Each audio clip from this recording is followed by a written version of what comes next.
Good morning. Good morning, guys. Good morning. Happy Saturday. Why am I on Sunday already? I don't know. Happy Saturday. It's nice outside. I'm feeling great. I hate, you know what? Let me backtrack. It's nice here. I'm feeling great. I hate to say it's nice outside because we're not in the same place. So I don't want people in Baltimore looking like, bitch, where is it nice at? Because you playing. You played. It's nice out. It's 63 degrees today. I think it's supposed to go to 60 something. But the weather has been pretty nice. With the spring coming in, it has been a little rainy, but it's supposed to get up to 75 today. Ooh, y'all go outside, wash some cars. It's gonna be a little gloomy. No, don't do that because it's gonna rain off and on. Don't do that. Okay. Don't do that. But it's gonna be nice. Y'all got some festivals? Yeah, we have a couple festivals coming up this month. We have Tacos and Taps this month. I think the Chicken Wing Festival is this month as well. It's quite a few. It's a lot of parties. Of course, you know it's party season. Yeah. Shout out to all my Aries, even though I don't really like y'all. It's like, it's Aries season, so it's a ton of parties coming. What else? It's a lot going on this month of April, y'all. So we have Tacos and Taps, which I'm trying to go to, but I don't know if I'll be able to go.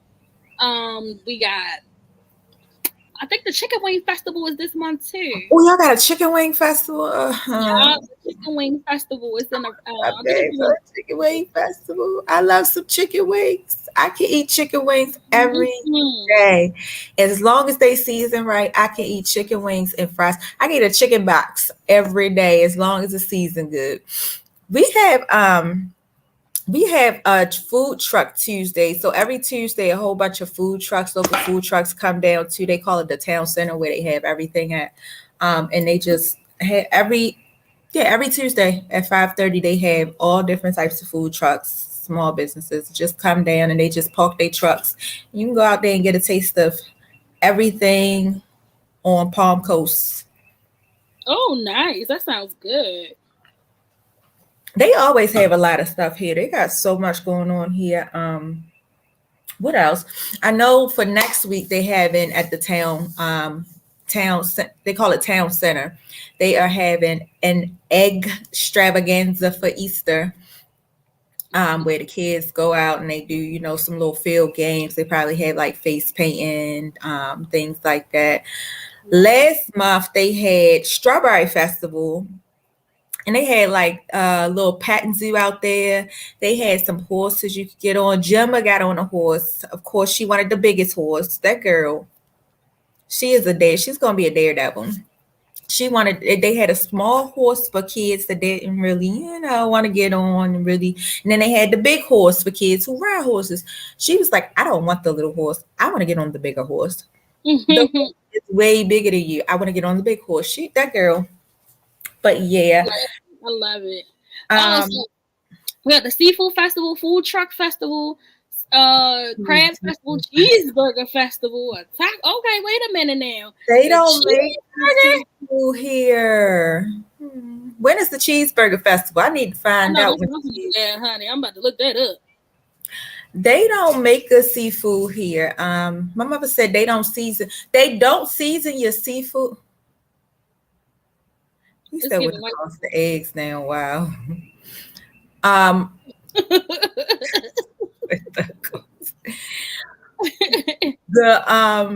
Hey Maximilians. He done threw me off now because I don't know what he talking about. So they're gonna cost the eggs.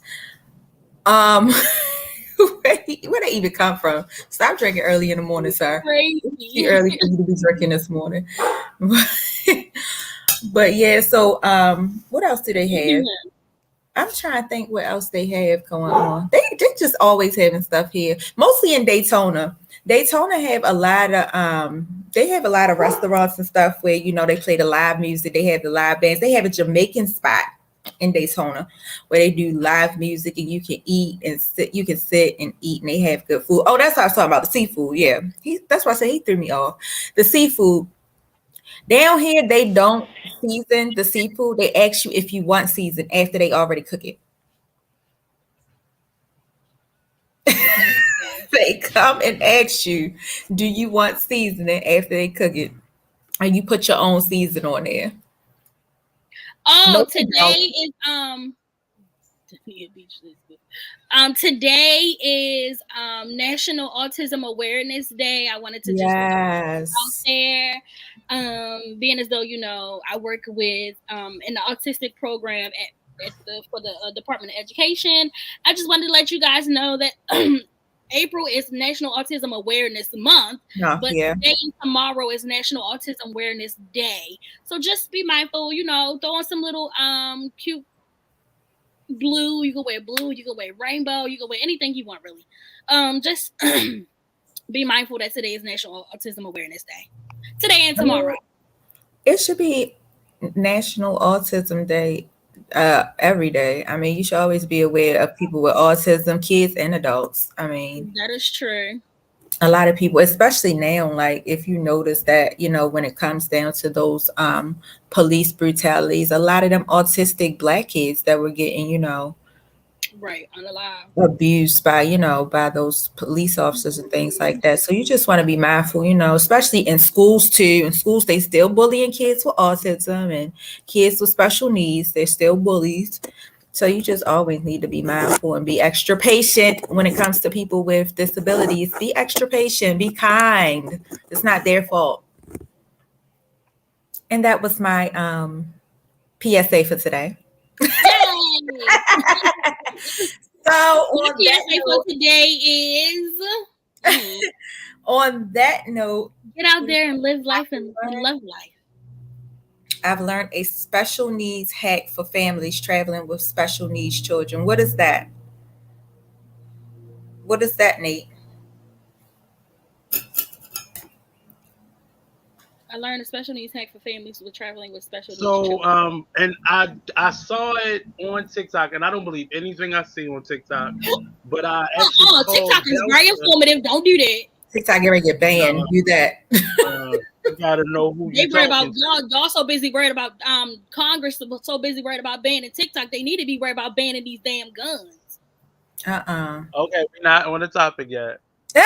But I called Delta to see if it was something real. So if you're traveling with a child or an adult with special needs, you can call ahead to get priority seating, and not necessarily an upgrade, but they'll let you on the plane first. Like there's certain people like people with wheelchairs and stuff like that. They typically let them on if you call ahead. You also can apply for I'll get the second part by the end of the show, but you can apply for special seating. So you are in certain places where, just so your child doesn't go off, you don't have to wait in a line to board, stuff like that. So I'll get the ticket thing when because they emailed me back to respond. But it's actually, if you were traveling with a child or adult with special needs, you can request to be boarded first or have priority seating on the bus, on the train. And it's typically given to you at a discount because you're somebody traveling with. And that's, don't lie and say your child has special needs. Right. Please don't abuse it. Don't take it away. But I learned that in lieu of it being Awareness Day, it was something that somebody else was celebrating on TikTok, and because I don't believe anything, because people can post anything on the internet. Right. But just follow up and call the airline. I think for the priority seating, you have to call like as you're booking your ticket, and then to get on the plane in priority order, you have to, I think, call within 3 days of you boarding. But yeah, so get your priority seating so your child not going off in line. And that's good though. That's good. Somebody asked me, how do y'all send stars? That's a Nate question because I can't remember. That's why I was trying to tell X while he was still on the thing. What was the question? How do you send stars? How do you send stars? If you're watching on Facebook, you can send stars. I'll put our Cash App list link up there as well for people to be able to Cash App. But you can go if you go to Facebook, you'll see the thing that says send stars. Okay. Click on the star little logo. Send stars, guys. Send stars if you like the show. And then all right, I hate to tell y'all, we just start off with some bad news, but KD will be getting a divorce. I hate to tell y'all, because when I try to play this April Fool's joke on my husband, this cute little April Fool's joke that everybody be doing on Facebook with the little fake pregnancy test. You know, my husband told me. My husband told me I'm too old to be acting like that. I ain't had no baby. I mean, well, you almost. First of all, don't you have like 4 children? You can't. We don't need another damn one. No. I'm trying to be cute and play this Facebook, just this cutesy little Facebook that everybody be doing. Oh, I'm pregnant. He was like, first of all, put that test down because you're too old. I'm getting a divorce because you don't treat me like that. I'm getting a divorce because you don't talk to me like in that manner. What can I get for $40? Nothing. Nothing. No, not even a hug. Call me old. It's a really informative, funny show. Maybe one of y'all will wink at him. I don't know, but we're not gonna say he's not getting nothing. We can who? That's her husband. Ain't nobody winking at him. I don't know what. That is her husband. Ain't nobody winking at him. But her, she better wink. She better wink. We can take a commercial break and you can go right. She can take a commercial. We are new and upcoming platform. He ain't getting nothing for 40. That is possible. She can take a commercial break and get something for $40. That man ain't getting nothing from me for $40. He get ready to get a divorce for free. Call me old. I don't know what the heck wrong with him. What you not going to do, what you won't do, is ruin our podcast. What you not? That's what you won't do. That's what you sabotage this podcast. Oh, somebody else. I guess somebody else is black. Oh. Black Khalif said, what can he get for $40? I don't know. Black Khalif, you can go too. You up too early. Y'all playing around. You know what? Block everybody from FNG, and I'm gonna give you their names. No, we're not doing that. We're not. I'm loving this. This is get on KD nerves. Block everybody from FNG. Let me see the gentlemen listening, we do not subscribe to blocking. Cause why they up so early?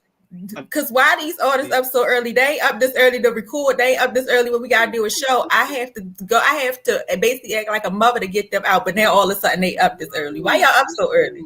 I just want to know why y'all coming for me. You know what? You get it. You take your help. I got y'all. You know what? Both of y'all fired. Nobody want FMG. I'm starting over. When you want them to support you. You bad for business, KD and Black Roses. You say Black Roses. Why you say Black Roses? Because she not shutting you down with this. We know we going to I'm about to go to commercial break. Let me upload this. Wait a minute. No, I said no. We're not doing that. I said no. She gonna get this work today. See, there we go. KD, you're bad for business. KD is bad for business. I said give her all the smoke. That's what I said. All the smoke. Well, it's not gonna be. It's not gonna be. Black Khalif is on, so there go your smoke, Black Roses. Get the work. It's not gonna be bad. It's not going to be jump on KD day today. We're not gonna do that. Well, you being bad for business, trying to be funny and TikToky. You won't be messing up the corners. We trying to come down to Florida, me and Black Roses, and you messing up the funds. Guess what? You messing up the prize. I got access to all his. Right. I got access to all his accounts. I don't need to do anything but transfer funds. I don't know what he's talking about. KD mama did taught her better than that. His money is my money, and my money gonna always be funny. Remember that. Sorry, intended for KD. This is now intended for KD. What? You need to send her. We don't do that. Anyway, let's get into this first topic. No. Let's get into this first topic. I do have a hot topic before we get into the topics. Do the one you about to do now. No, see, that ain't got nothing to do with me. Take that off of there. Take that off of there. I ain't even say nothing. Take that off of there. That's for KD. No. Replace the name, honey. I ain't even say nothing. I can change the name. Change the name. Why am I getting a... I can change the name. Why am I getting a disclosure? Because I thought nothing this time. See, I'm being cool. I thought you was the dude on the... Why am I getting a disclosure? I didn't do anything. I'm being cool today. I didn't even say anything. Why am I getting a disclosure? I didn't do anything. Nate, why you want to hit 2 times? Weirdo. But yeah, before we get into our first topic, I did have one hot topic because I ran across it yesterday. I don't know if you saw it or not yet. So Khloe Kardashian was making some type of video talking about her lips and all this other stuff about something about her lips, her filters or whatever in her lips. And somebody came for her and was like something about, somebody basically came for her. I can't remember because I couldn't pull the video back up. I hate when I can't pull the video back up on Instagram. But she responded by saying, let's not be hasty or something like that. Queen was her response. Queen. Miss, if you don't stop using our African-American lingo, y'all is just getting out of hand now. They came for her so bad. I'm not going to lie. I don't like when white women call themselves queen. I don't either. That was my issue. I had an issue with it. I don't like when white women call themselves queen. That's going too far. You're going too far. Okay, y'all done stole our braids. Y'all done stole. Let's talk about stealing braids. Me and my best friend was in Walmart out East Point. You know the Walmart on Merritt, off of Merritt? Yeah. The Walmart East Point. Girl, why we saying this white girl in there with faux locks in her hair? I was like, I hope that shit pull her fucking hair out. I hope it tighten her hair up and pull that shit out her scalp. Girl, because you look a fucking mess. Don't scalp her. Scalp her ass. Don't scalp her. I didn't know people still wore the faux locks anymore. I thought you mean the Marley locks? No, they was faux. Oh. You sure they was fake? Because they've been making their head dirty for years, getting locks. Nasty. I mean, they do a lot. I seen them with braids with the box braids. They doing the box braids. They be on Instagram trying to teach us how to do box braids for me. Yeah. Now listen, I've been seeing a couple and of locks, them and they on there doing locks. I've been seeing a couple of them on there doing people doing black women hair, doing their braids and stuff like that. They clowns for even letting them do that. Absolutely, 100%. I've been seeing them do that. 100%. We are not racist. We just saying sometimes y'all gotta take a step back, white people, and not be trying to be like, they stole us. We're not going to get it stole us. It took us from our people. Culture vultures will blame it on hip hop. Right? Ritual. Right. Listen, I think as black people, we don't gatekeep enough. I think as a black culture, we do not gatekeep enough from these white people. We gatekeep ourselves out of stuff. We don't gatekeep them. We gatekeep ourselves, yeah, but we don't gatekeep enough from white people. We don't. Right.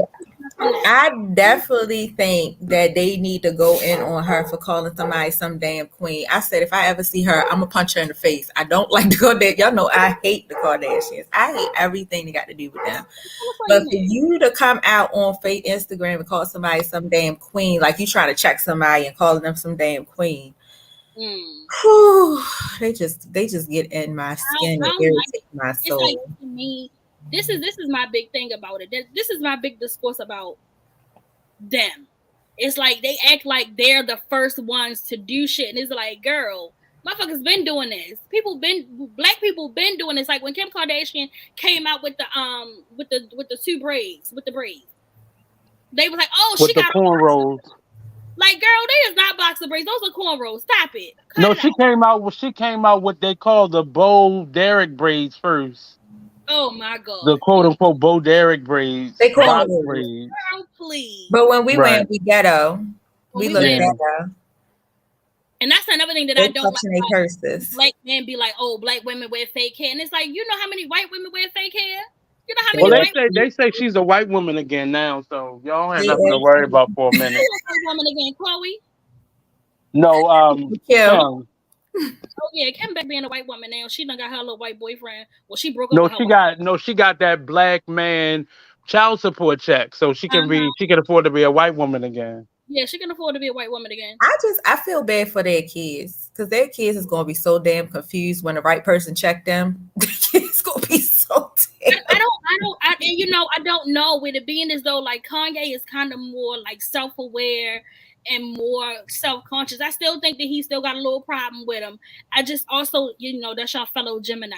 But I feel like we not doing that. We're not doing that. I didn't mean to say that. It slipped out. Because tourist season is going to go through like that, and it's going to be bam in your face. Gemini. I will not be on here at all in Gemini season. Nate, make sure you put some Gemini stuff as our background that whole month. Oh, that whole month. Going into June. Nothing but double-headed twins in the background. Nothing but. Evil twin. I see it. Don't worry. Nothing but. Oh, you are Aquarius? No, I'm not. Evil. What's your sign again? You will never know. I think she a Cancer. Hold on. I'm about to say.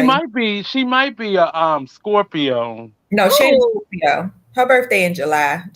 Oh, she a Cancer. I said she might be a Cancer. I said that. Oh, you cry, baby. You girl. Oh my goodness. Cancers are not. See, y'all got to confuse. Y'all got to mix. Oh my goodness. Y'all not emotional. I know you wasn't about to say y'all not emotional. We're not crying because our feelings are hurt. We're crying. You crying right now. You about to say this here right now. We're crying because we try not to kill you niggas. Lord. Oh, they bad. They bad, KD. They the bad ones. I'm sorry. At least big and bad. It's not, and don't act like y'all big and bad. Y'all are psychotic. That's what's happening to y'all.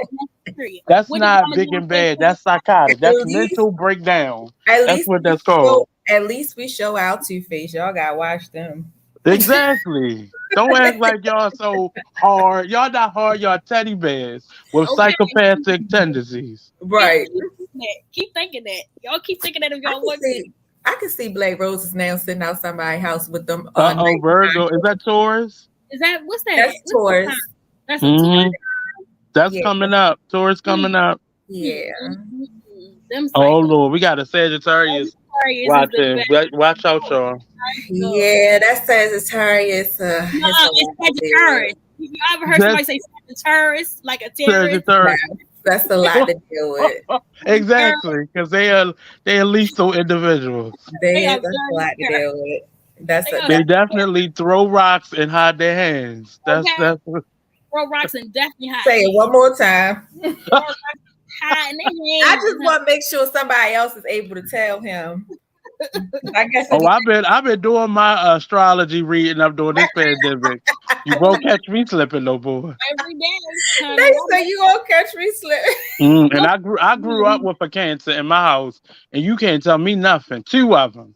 I grew up with 2 Cancers in my house. What you won't ever do is catch me slipping. I will never. I keep a box of tissues here. Dry your tears. Get over it.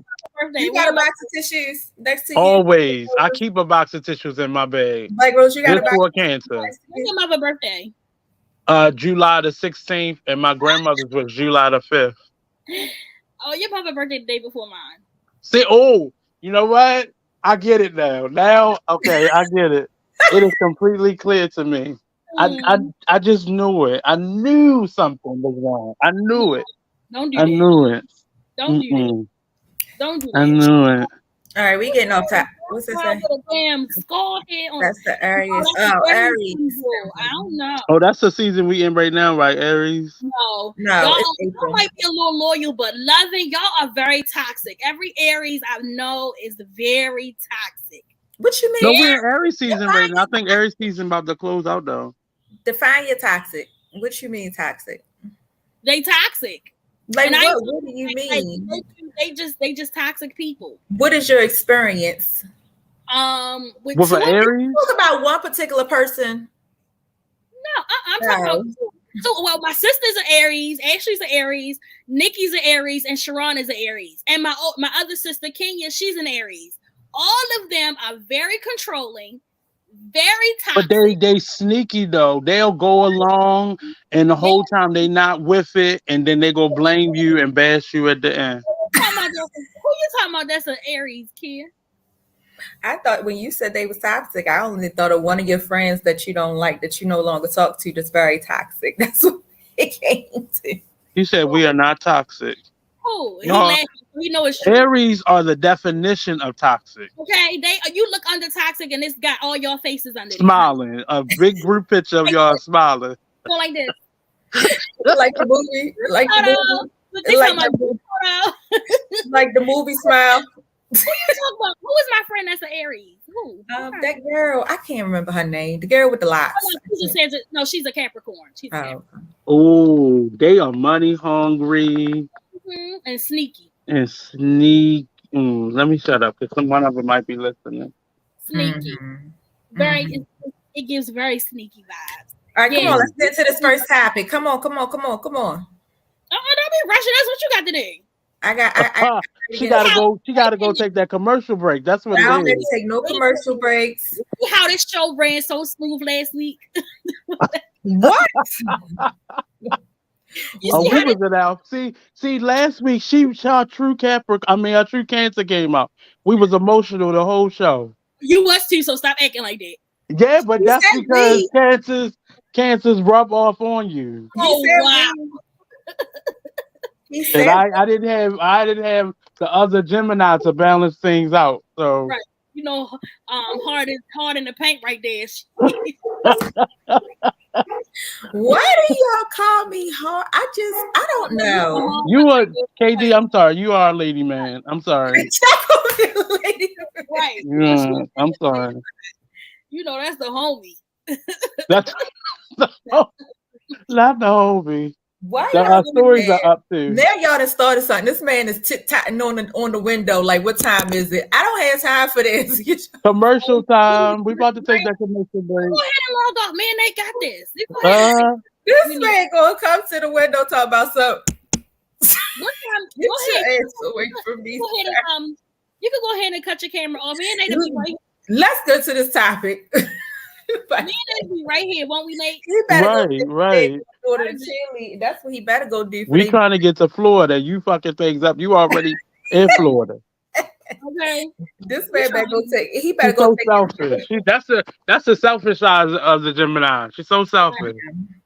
I am. I have to save those deeds for things that I really want. I'm sorry, I can't use it for the show. So selfish. Always looking out for herself. Things that I really want. My birthday is coming up. I have to save those things. I'm gonna play the first clip. In the United States Senate without ever noticing what the Senate chaplain had to say in the opening prayer of each Senate day. Then came Navy chaplain Barry Black 20 years ago, who is now the second longest serving chaplain in Senate history. He holds the rank of Rear Admiral in the Navy and opened the Senate session today with these words. Lord, when babies die at a church school, it is time for us to move beyond thoughts and prayers. Remind our lawmakers of the words of the British statesman Edmund Burke. All that is necessary for evil to triumph is for good people to do nothing. Lord, deliver our senators from the paralysis of analysis that waits for the miraculous. Use them to battle the demonic forces that seek to engulf us. We pray in your powerful name. Amen. I thought that was a really powerful speech, because I'm just so tired of these lawmakers and these senators, these congressmen, everybody just thinking that offering thoughts and prayers is just what's going to keep giving. Like, how many people, how many children, I'm not even going to say people, how many children have to die at school, one of the safest places they supposed to be at? Yeah, right. Because y'all don't want to crack down on guns. Like, it's blowing me away. Like, y'all want to talk about TikTok, and y'all want to ban this, and y'all want to ban books, and y'all want to ban books and ban LGBT people. And it's like, what about the fucking guns? Like, it's enough is a fucking enough. And like somebody pointed out in the video that I watched yesterday, it's about y'all are allowing mentally fucked up people to go into these gun shops, purchase these weapons, and just without any consequence. And so therefore, I'm fucked up in the head. I can go to the gun shop, as long as I ain't got no record. I can go to the gun shop and buy me an AR-15 and buy me a whole bunch of bullets and go shoot up a school because, I'm mentally fucked up. Like, it's crazy that we have these laws that are in place. Especially touching into what you were saying about, about not doing the background checks and things like that.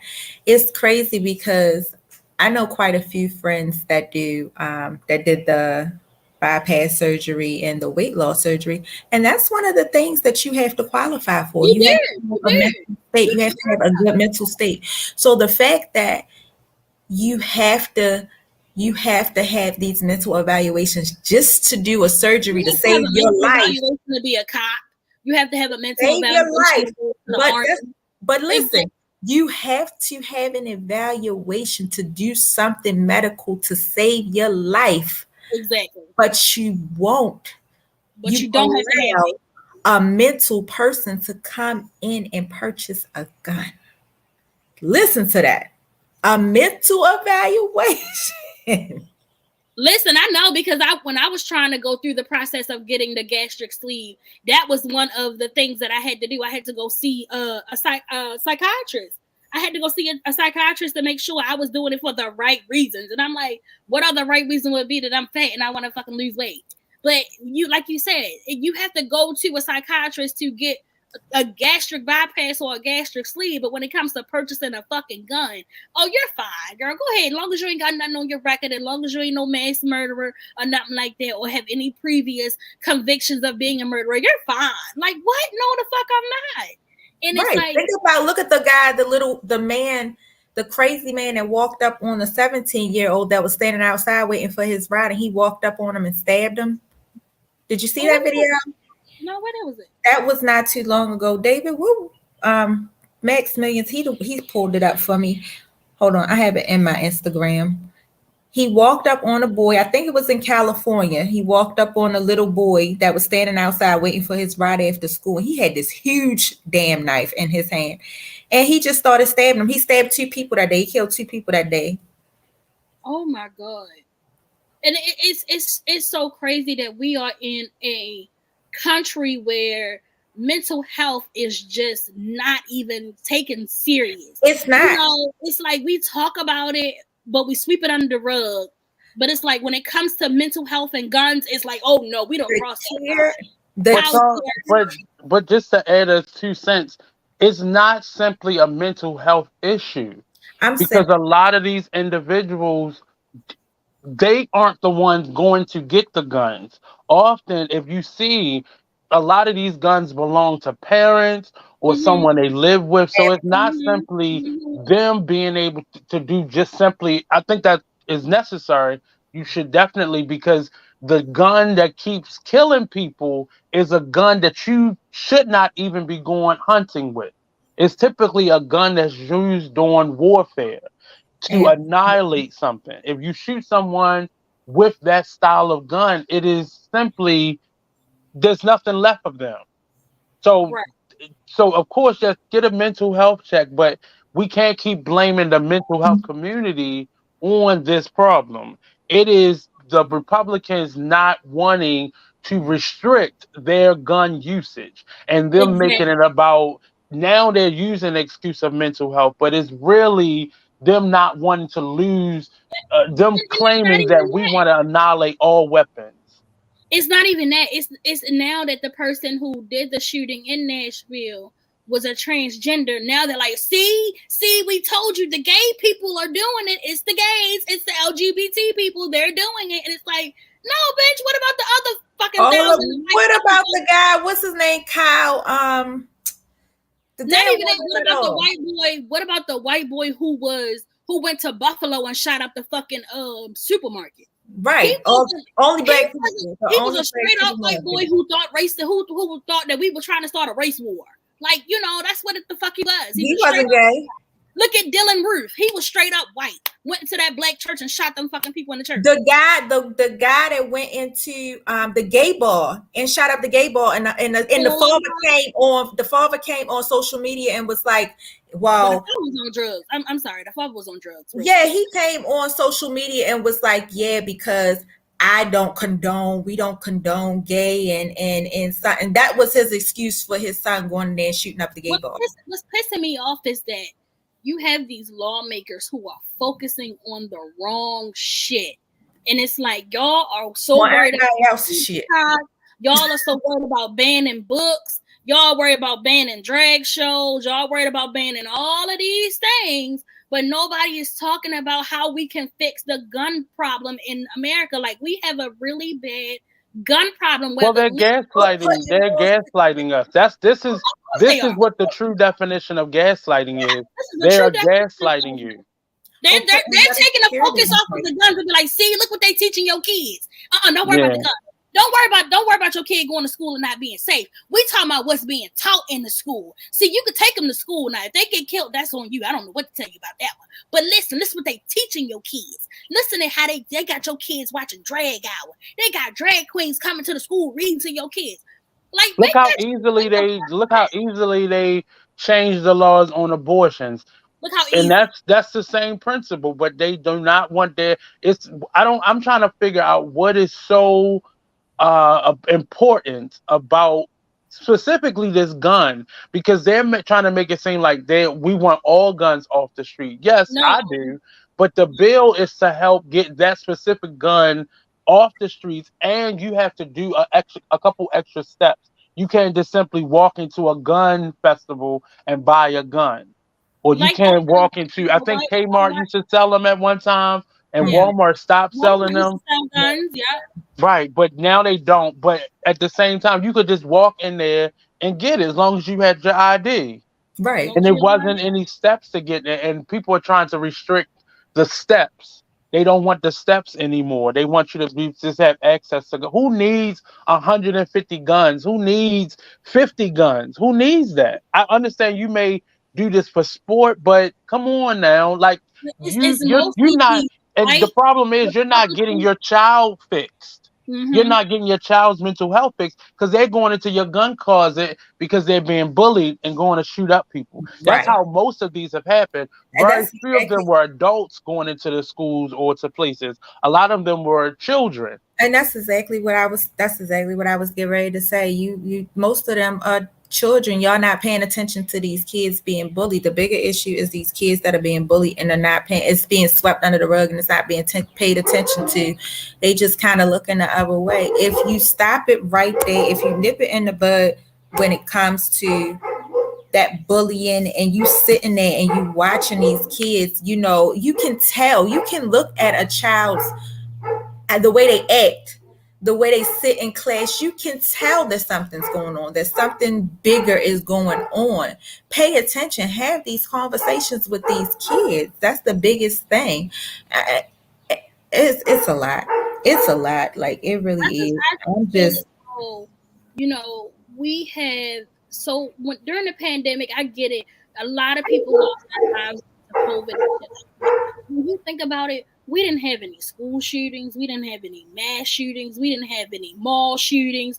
We didn't have any of this shit. And while it was a difficult time for a lot of us, it was also a safer time. And I hate to say this, and God knows I really do, But a lot of people were unaliving themselves instead of unaliving innocent fucking people.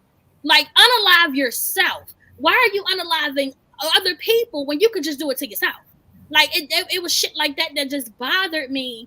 And I for the life of me, I just cannot understand why a person feel like, I'm gonna go get this gun and I'm gonna go to the school. I'm gonna go shoot up the school. And not only the school, I'm gonna go shoot up the kids. I'm gonna go do the little innocent children who ain't do shit to me. I'm gonna go kill them. That sounds good. That sounds real good. That's he said, right. I'm a part of the NRA and guns are not the problem. It's the people not taking proper precautions and training. And soft parenting, not disciplining their children. I don't know, Maximilian. You a part of the NRA? Yeah. Definitely. I agree a little bit with the training, as far as the training and the fact that they making it so much more easier for people to walk in and purchase these guns it's ridiculous. I feel like personally, I told you I turned into a conspiracist. Me personally, I think it all boils down to this "Make America Great Again" thing. They about to try to start a race war, so they making it easier for these Nazis and these racists to get guns. These crazies, I think that's what it boils down to. They really get ready to start a race war. They talking about Donald Trump, although he's, being charged right now, but they talking about he trying to come back in and run and all this other stuff. I really think it's getting ready to be a bigger race war. So on that note, I'm just going to continue to buy my bullets because you don't know what's going to go on. I am not a fan of guns. Everybody, it's for protection at the end of the day. However, being as though I am a Black woman who lives not only in Baltimore City, but in America in general, and just, anything at any time can happen to anyone. Right. And I'm all for people getting guns, but it's just that I am not an advocate. Even for myself, like, I know I can go get a gun, but I don't want a gun. I don't want one because I don't like guns. It's just me. I don't like guns. And I had somebody tell me this one time before. It's not the gun that kills people. It's the people with the guns that kill people. Yeah, you got people with knives, but I don't see nobody talking about knives. You know what I'm saying? But I get it. But it's just like that's you said, it goes back if you're having a proper training. Anybody with a mental health issue can pick up anything and kill anybody with. It could be a bat, it could be a gun, it could be a knife, it could be anything. You could pick up anything and throw it at somebody or hit them with it and kill them. A car, it could be anything. But it's just that we as a whole, as a society, need to start tackling onto these mental health issues. We need to focus more on mental health because there's so many fucked up people out here in the head in this world. And it's more than just being schizophrenic. It's more than just being schizophrenic or what's the other one, y'all? Psychotic, bipolar. You have all of these different, and it's depression. People ain't even be all that. You got depression, you got all kinds of shit that people could just be dealing with that just want to have a mental breakdown. And I think they're picking up a gun, picking up a knife or anything, but a gun is more accessible. And then it's not even just about 9mm. You could pick up a fucking AR-15 and go in there and shoot up a whole bunch of fucking people. Like the guy said, why do you think people don't kill deers with AR-15s? Because once you shoot it, it's nothing left to it. What the fuck you think an AR-15 bullet gonna do to a kid?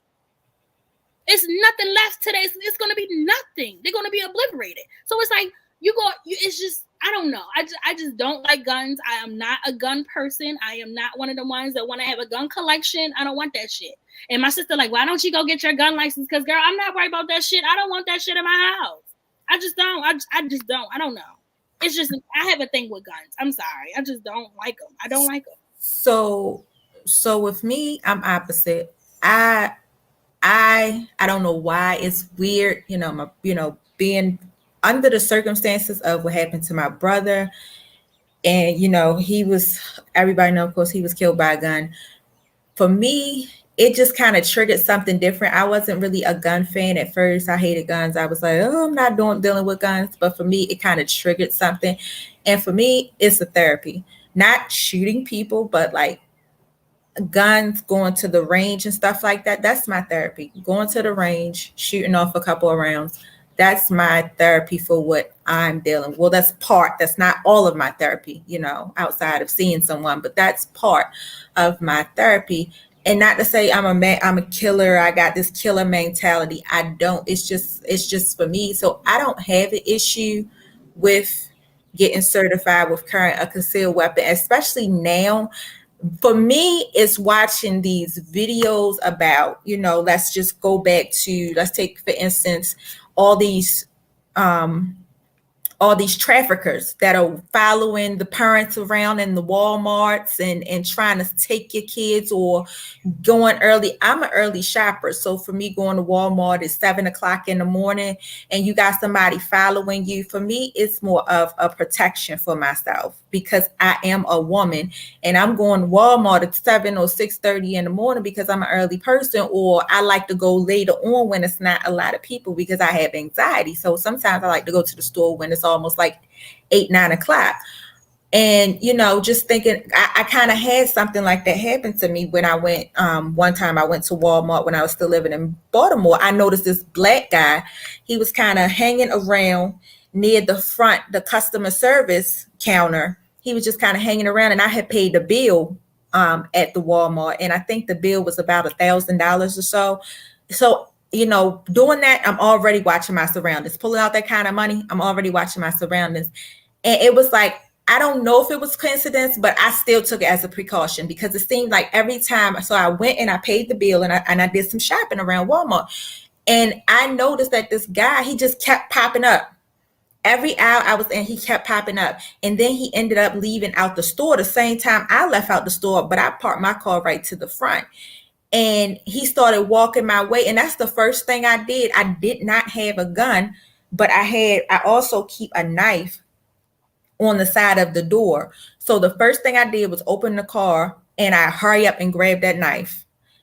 And it's like that, for me, it's just those type of things that I feel better carrying a concealed weapon. It's just those type of things for me. Because you never know, people are freaking crazy. Like I said, let's go back to the man, the little boy that was waiting outside for his mother to pick him up from school.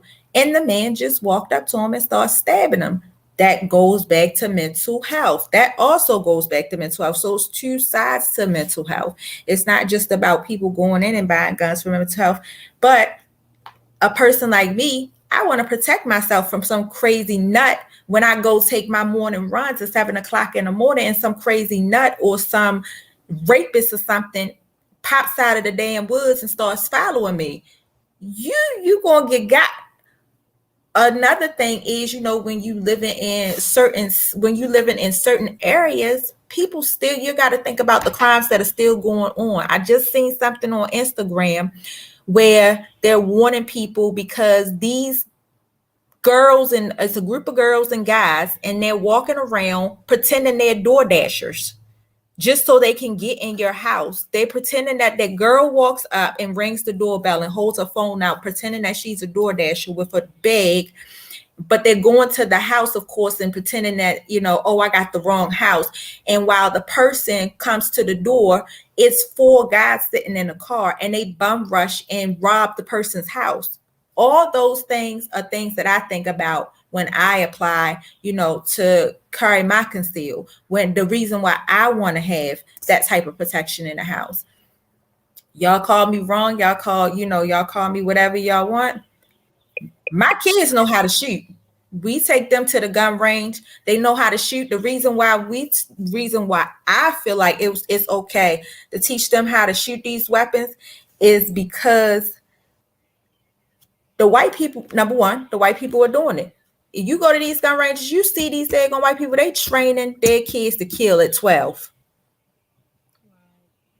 At 12 years old, you see the little girls, not even boys. It's little girls in there with the one shot shotguns. They teaching them how to shoot. That's number one. But number two, if me and my kids are in the house and my husband is at work, my husband works night, me and my kids are in the house by ourselves, and somebody comes in the house and I can't, and I'm the one, of course, that's going to open the door because I'm the adult. So I'm going to go to the door and somebody come run in and bum rush me. I need my oldest child to be able to grab the daggone weapon. And I don't have a problem with that. Not my youngest child. I need my oldest child to be able to go grab that weapon and come and help me if they got me. That's just my opinion. And that's my second PSA for today. I don't know. I don't know. I don't want to talk about it. I'm just not an advocate. I don't know why. It's just not my thing. I don't know. It's fine. I mean, some people, like I said, I used to be like that too. Some people, it's fine. That's not saying anything is wrong with you because you don't prefer to have a weapon. I personally prefer to have a weapon because I feel safer. I'm a woman. I feel safer. I just think that we need to figure out a way. I think we need to figure out how to get like David made a point with the people that's been dealing with mental illness their whole life, and they have a good way of hiding it. So even with that, with them going into a gun shop to get a gun, it's just that I don't know. It's just a lot. But that's the point of them requiring more stricter background checks, because you can't hide that from a therapist. Now, one of us, we may overlook it because we don't know you and we may just think you're weird, but a therapist is trained to be able to spot somebody hiding. Like that's their job to do that. So that's why we need those stricter gun laws and regulations. Right. And I agree with that. Nate. You know why? Because I'm thinking the longer the process of purchasing a weapon, making the process the same way you have to do, for instance, going back to when you have to do those weight losses, it's going to deter a lot of people from wanting to purchase guns because a lot of people are impatient. So especially mental people that just want, they having a mental breakdown, they just want to get to the gun, they just need a gun. That's going to deter them and they're going to have to find another way. That's going to deter a lot of people and turn a lot of people away because it's a longer process. I think that's a solution. That's a great solution, creating a longer process, because most people that want guns for the wrong reason are going to be impatient. So they're not going to go through all that. This is taking too long. Why I got to do this? Why I got to do that? I think that's a great solution. Let's just get to the next subject, y'all. I just don't want to talk about it. It hurt my heart. It just does something to me. Oh, don't cry. It's cancer. Ban all guns. Ban them all. I hate all guns. Hell no. Don't ban all guns. Hell no. No, I don't ban them all. Ban all guns. When somebody come knock you upside your head downtown, you gonna know. You're gonna be back on here. You're gonna be back on here next week talking about, can somebody give me a gun? Who's selling guns? Somebody following you out the daggone club, you gonna come up on here next week. We trying to wish that badness on me, knock on wood. You gonna come on here. I just want to say I've been in Baltimore for 22. How old is Jalen? 20. Jalen is about to be 21. So I've been in Baltimore for almost 22 years. And I'm just going to knock on wood again. Thank God nothing has happened to me in that light that I would need to feel like I need to go get a gun to protect myself. Now, don't get me wrong. I need one in general, because we are living, once again, in Baltimore City, where there is a lot of crime, where there is a lot of shit that's going on. So, there's a ton of shit going on. Let me ask you something, though. Let me ask you something. I don't mean to interrupt you, but let me ask you something. In that moment of that situation that happened to your son a couple years ago, how did you feel then? Did you feel like he should, if he was protected, that whole thing with the other boy being shot, do you feel like that would have helped the situation in that moment? I don't think it would have helped the situation. But in that moment, would you have felt safer if he had his own protection? Because they was just walking and minding their business. So think about that. They was just walking and minding their business. I want to say, do I feel like him having a gun would have made him be more safer and more aware of the situation? No, because even with him having a gun, anything still could have happened. You know what I'm saying? That person still could have pulled out his gun first and shot. You know, like anything could have happened. I don't think that having a gun is an end all to all solutions. I don't think that's a solution to everything, because if you guys, but yeah, I don't think that's I don't think that is a end all be all to a situation. And I feel like a lot of people done had guns and done still got killed with them having a gun on their head. It's just being the point of quick draw McGraw at this point. But I feel as though a lot of people thinking that having a gun on them makes them feel safer. For some people it does. For some people it do. I don't know. I've never been in a situation. And it does. And for me, I had a gun. I have a gun in my possession. And it does not make me feel any better, because what if I'm asleep and something happens? Exactly. I've had an issue when I first moved into my apartment, like almost 10 years ago. My neighbor left the downstairs door unlocked, and it's just the two of us in the building. And people are going to people actively try doorknobs, especially in a neighborhood that don't look busy, or don't, if they think something's open, or not occupied, they're going to try. And someone came into my apartment, and it was luckily I was up using the restroom, and it was in the middle of the night. And I thought I heard the door, but sometimes I don't always lock my apartment door, because I'm thinking the door downstairs is locked, I'm good. And I've never had any problems outside of that. But in that moment, someone was trying the door. And a quick second, I could have been asleep. I would have normally been asleep at something in the morning. So had I not been awake, I would not have caught the person.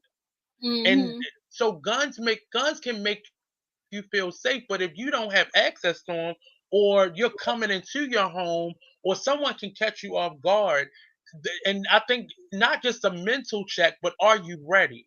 We have to look at, if you have a car, you have to renew your license every now and again. You got to get your eyes checked every now and again whenever it's time to renew. You got to have insurance. You got to, you have to have the title and new tags on. You have to go through all that on a routine basis, right, to maintain that car. Even if you don't have a car, you just have a license, I still have to get that renewed every so often.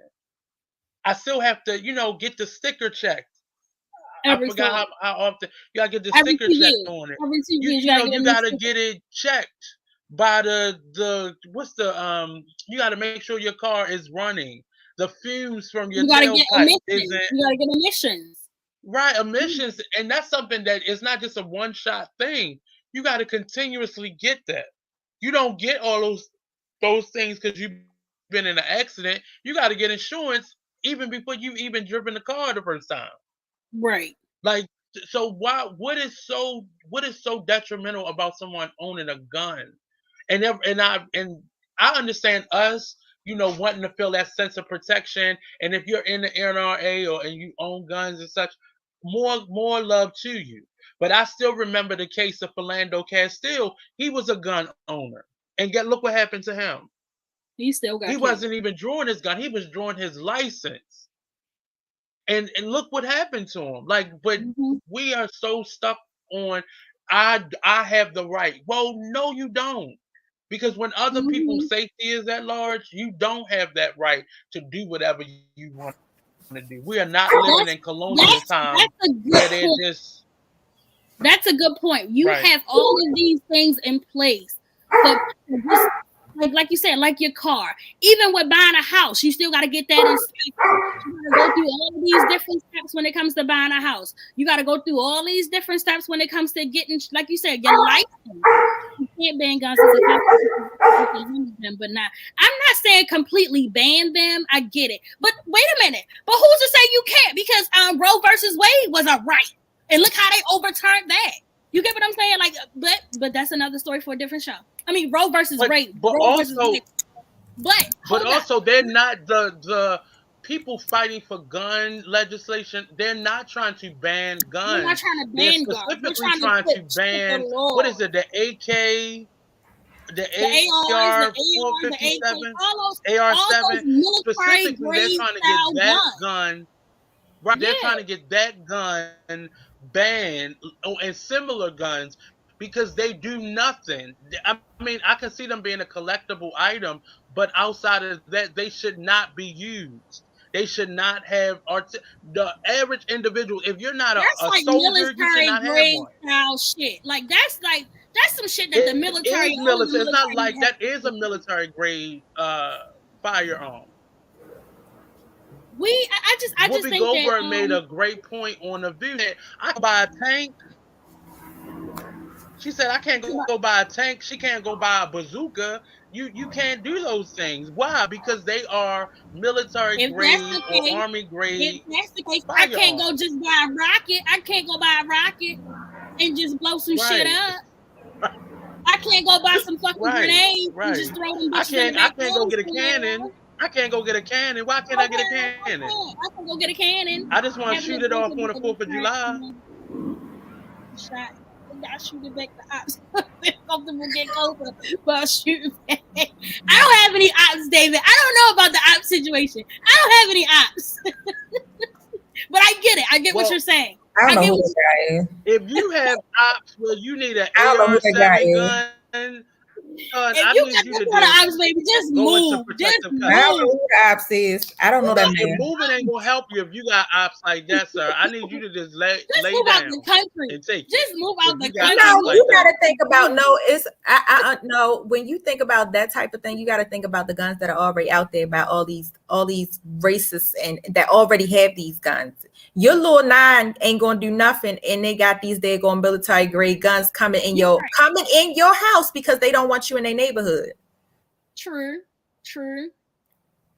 When they get back to this next race, and they start with these riots and stuff like this all over again because somebody else that's a Republican is not in the office because Donald Trump is not in the office again. They coming with this stuff. Trust me. Governor trying to run for president, so I need y'all to get off your asses and get him out of there.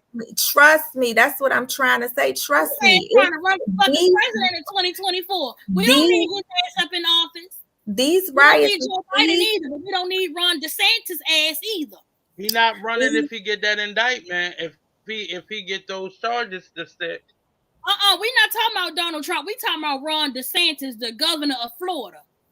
Yeah, don't nobody like him. Except for the white people. So that's who you. No, I can't even say that because somebody go ban my page again. But that's who that AR-7 should be for. People like that. Y'all hard. Y'all want y'all guns. Do what you got to do. We out here killing the wrong people.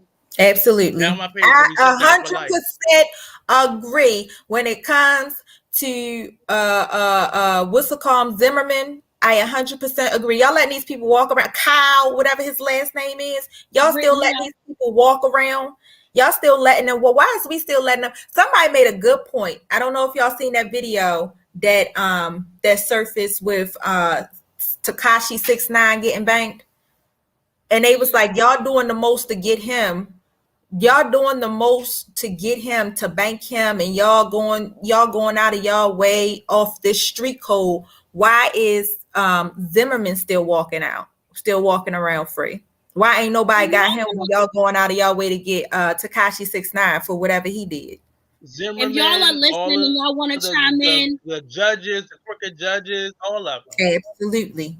If you're listening and you don't feel like typing your opinion and you want to call us, please call in 443-839-0118. We would love to hear your thoughts, whatever you have to say. We got other topics to talk about because I'm tired of talking about guns because y'all know how I feel about guns. But if y'all wanna chime in, if y'all have anything y'all want to say, please don't feel free to call in 443-839-0118. And no, that's not even one of our cell phones. So if you're calling for the wrong reason, is this KD or BlackRoses cell phone number? No, the hell it's not. You're gonna get blocked if you call for the wrong reason. No. Let them call. Let them call. That's gonna be for the After Dark I.Am.She OnlyFans page. Ain't nobody got no After Dark. Who's on that page? What happened to you? That's the new podcast we sick working last week, but what did it do to you? What did it do for you, KD? What? You was about your money before last week. I don't know what that flu did to you, but Let it go. The flu. BlackRoses had the flu. I had headache. I had the flu. She ain't had the flu. Oh, you had a headache. But whatever. Well, come on. Go get that checked out because I think I messed did. Up your they gave me medicine. It don't work. The medicine they gave me don't work. I just have frequent headaches. You got to by the system. That medication. Look, she got a whole mental illness and out here with an AR-15. Look at her. Whole mental illness and out here. You don't know what I got. I never said I was out here with an AR-15. You don't know what I got. They up on the NRA, so I'm pretty sure they got an AR-15 in their closet. I have nothing to do with him being did he say we or did he say him? He is part of the NRA. Y'all wives be, I'm with my husband. That's my man. I'm a stick. I am. You know what? I am the Susan that's backing my husband like the rest of them, like the rest of these white women behind Congress. I'm the Susan. Whatever kind of gun he got, you got one too. You ain't gonna put me out there on these streets. I ain't tell you nothing. I have nothing. I have a taser. That's what I have because she ain't gonna put me out here on these streets. I don't know what you snitching. Snitching and guns and everything in that house. I ain't coming over there. Exactly. You might be right. Tell them again. Give them a warning. You come over here if you want. You come over here for the wrong reason if you want. Yes, like no. Next topic. Come on, Nate. Let's get to the next topic. She dry snitching on here. I don't like nothing about it. I don't know what she doing. They better be legal. Y'all better have to go through some mental test. We don't have nothing going on. Look at my fine ass mirror. Really? Oh. That's what you like? I thought I was muted. That's what you like? I thought I was muted. That's what you like? Mm-hmm. That's where you're interested. We couldn't play the music, so it was music. He was actually DJing real music. He was what? He was DJing? Oh, for real? Now, was he doing that as like a show? Like it was just like, okay, let me just show y'all what I could do, or he was because I don't think he out here taking gigs. He not out here. Fly wire. Oh, y'all know I like the fly wire party. To a fly wire party, and apparently he's had some DJ skills. I'm not surprised because he's of that age range that was probably at the tail end. He's about my age, so he's at the tail end of physical DJing. So college, at the college parties. Yeah. So he probably was at that age. I'm sure he knows. So my question is, when it comes in terms, the reason that was my topic, watching him DJing. When is too much when it comes to these politicians? Let's take, for instance, the governor. When they did that governor party and they had, what's it called? What is his daggone name? The one that do the Baltimore, the Parkite strut. What is his name? Bunky. Yeah. Bunky. When they had the governor's thing and he was on stage doing the Lord dance and the governor got up there and started and the governor got up there and started doing that and started dancing with him. Some people were against it. Some people was like, oh, look at the governor. He's down. That's who he is. Like the governor before hated black people, so he just cut a bunch of shit off. He was being himself. I'm not saying anything bad about it. He from the hood. Yeah, I'm not saying anything bad about it. What I am saying is when is too much when it comes to these politicians. When it's doing too much. That's what I'm trying to get to. Like, I don't think me personally, I think it's harmless. I don't think anything is wrong with it. Like Nate said, these are people who are from where we are from. These are not your average, from the county type individuals. Westmore is from Baltimore City. Look at Brandon Scott. He is a Baltimore City. He's from Park Heights. You have these politicians who are more so our speed now. These are people that we can relate to. I feel like this makes the kids feel like they're from my neighborhood. They're from where I'm from. I can be like them and still be a person of power. A person that has some type of power. To address your question, Kay, when is too much? Brandon is a perfect example of that. I think Brandon is very capable of doing the job of mayor.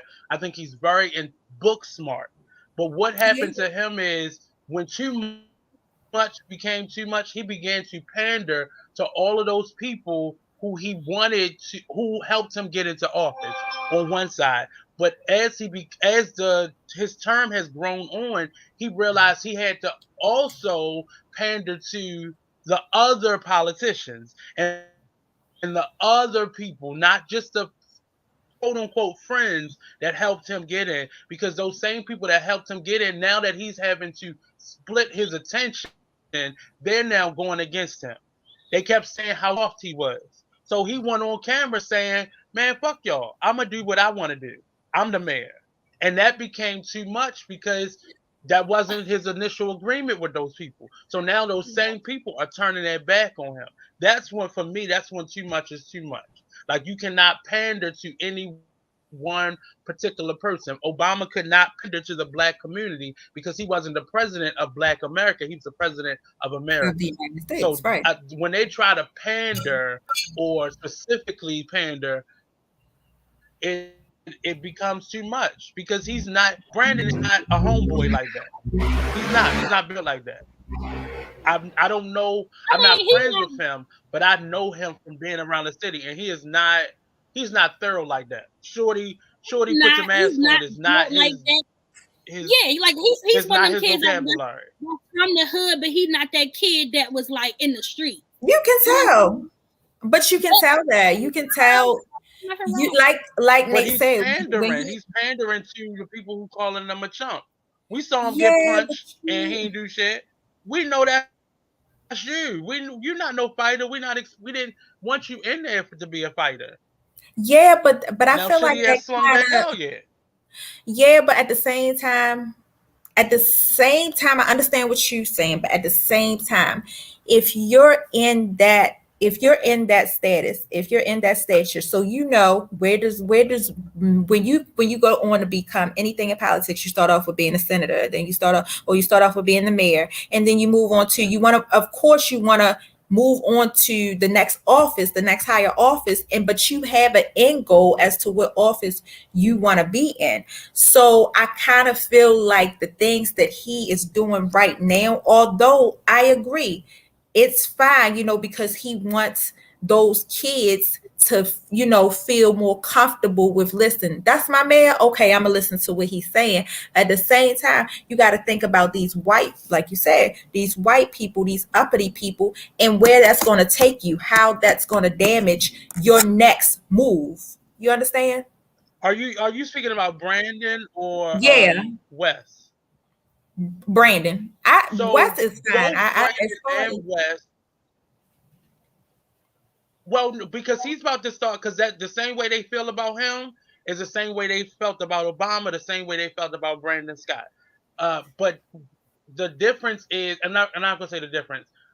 So all of them worked their way up in some capacity.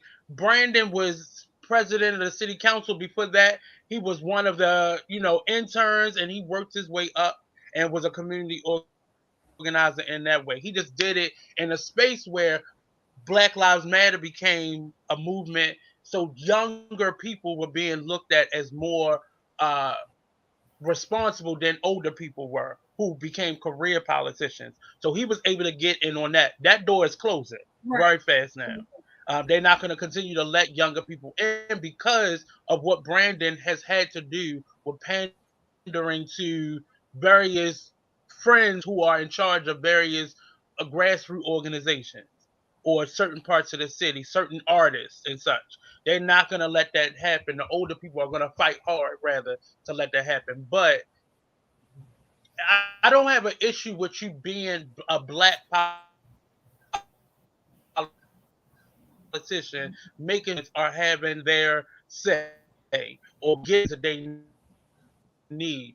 But you're also understand you are either, like, as mayor, you're the mayor of the city, not the Black part of the city or the Black citizens. That's what, and it's us a little bit as well when we get these Black politicians, because we feel like they should only handle our issues. Well, that's going to be the quickest way for him never to be in that office again, or for people to complain.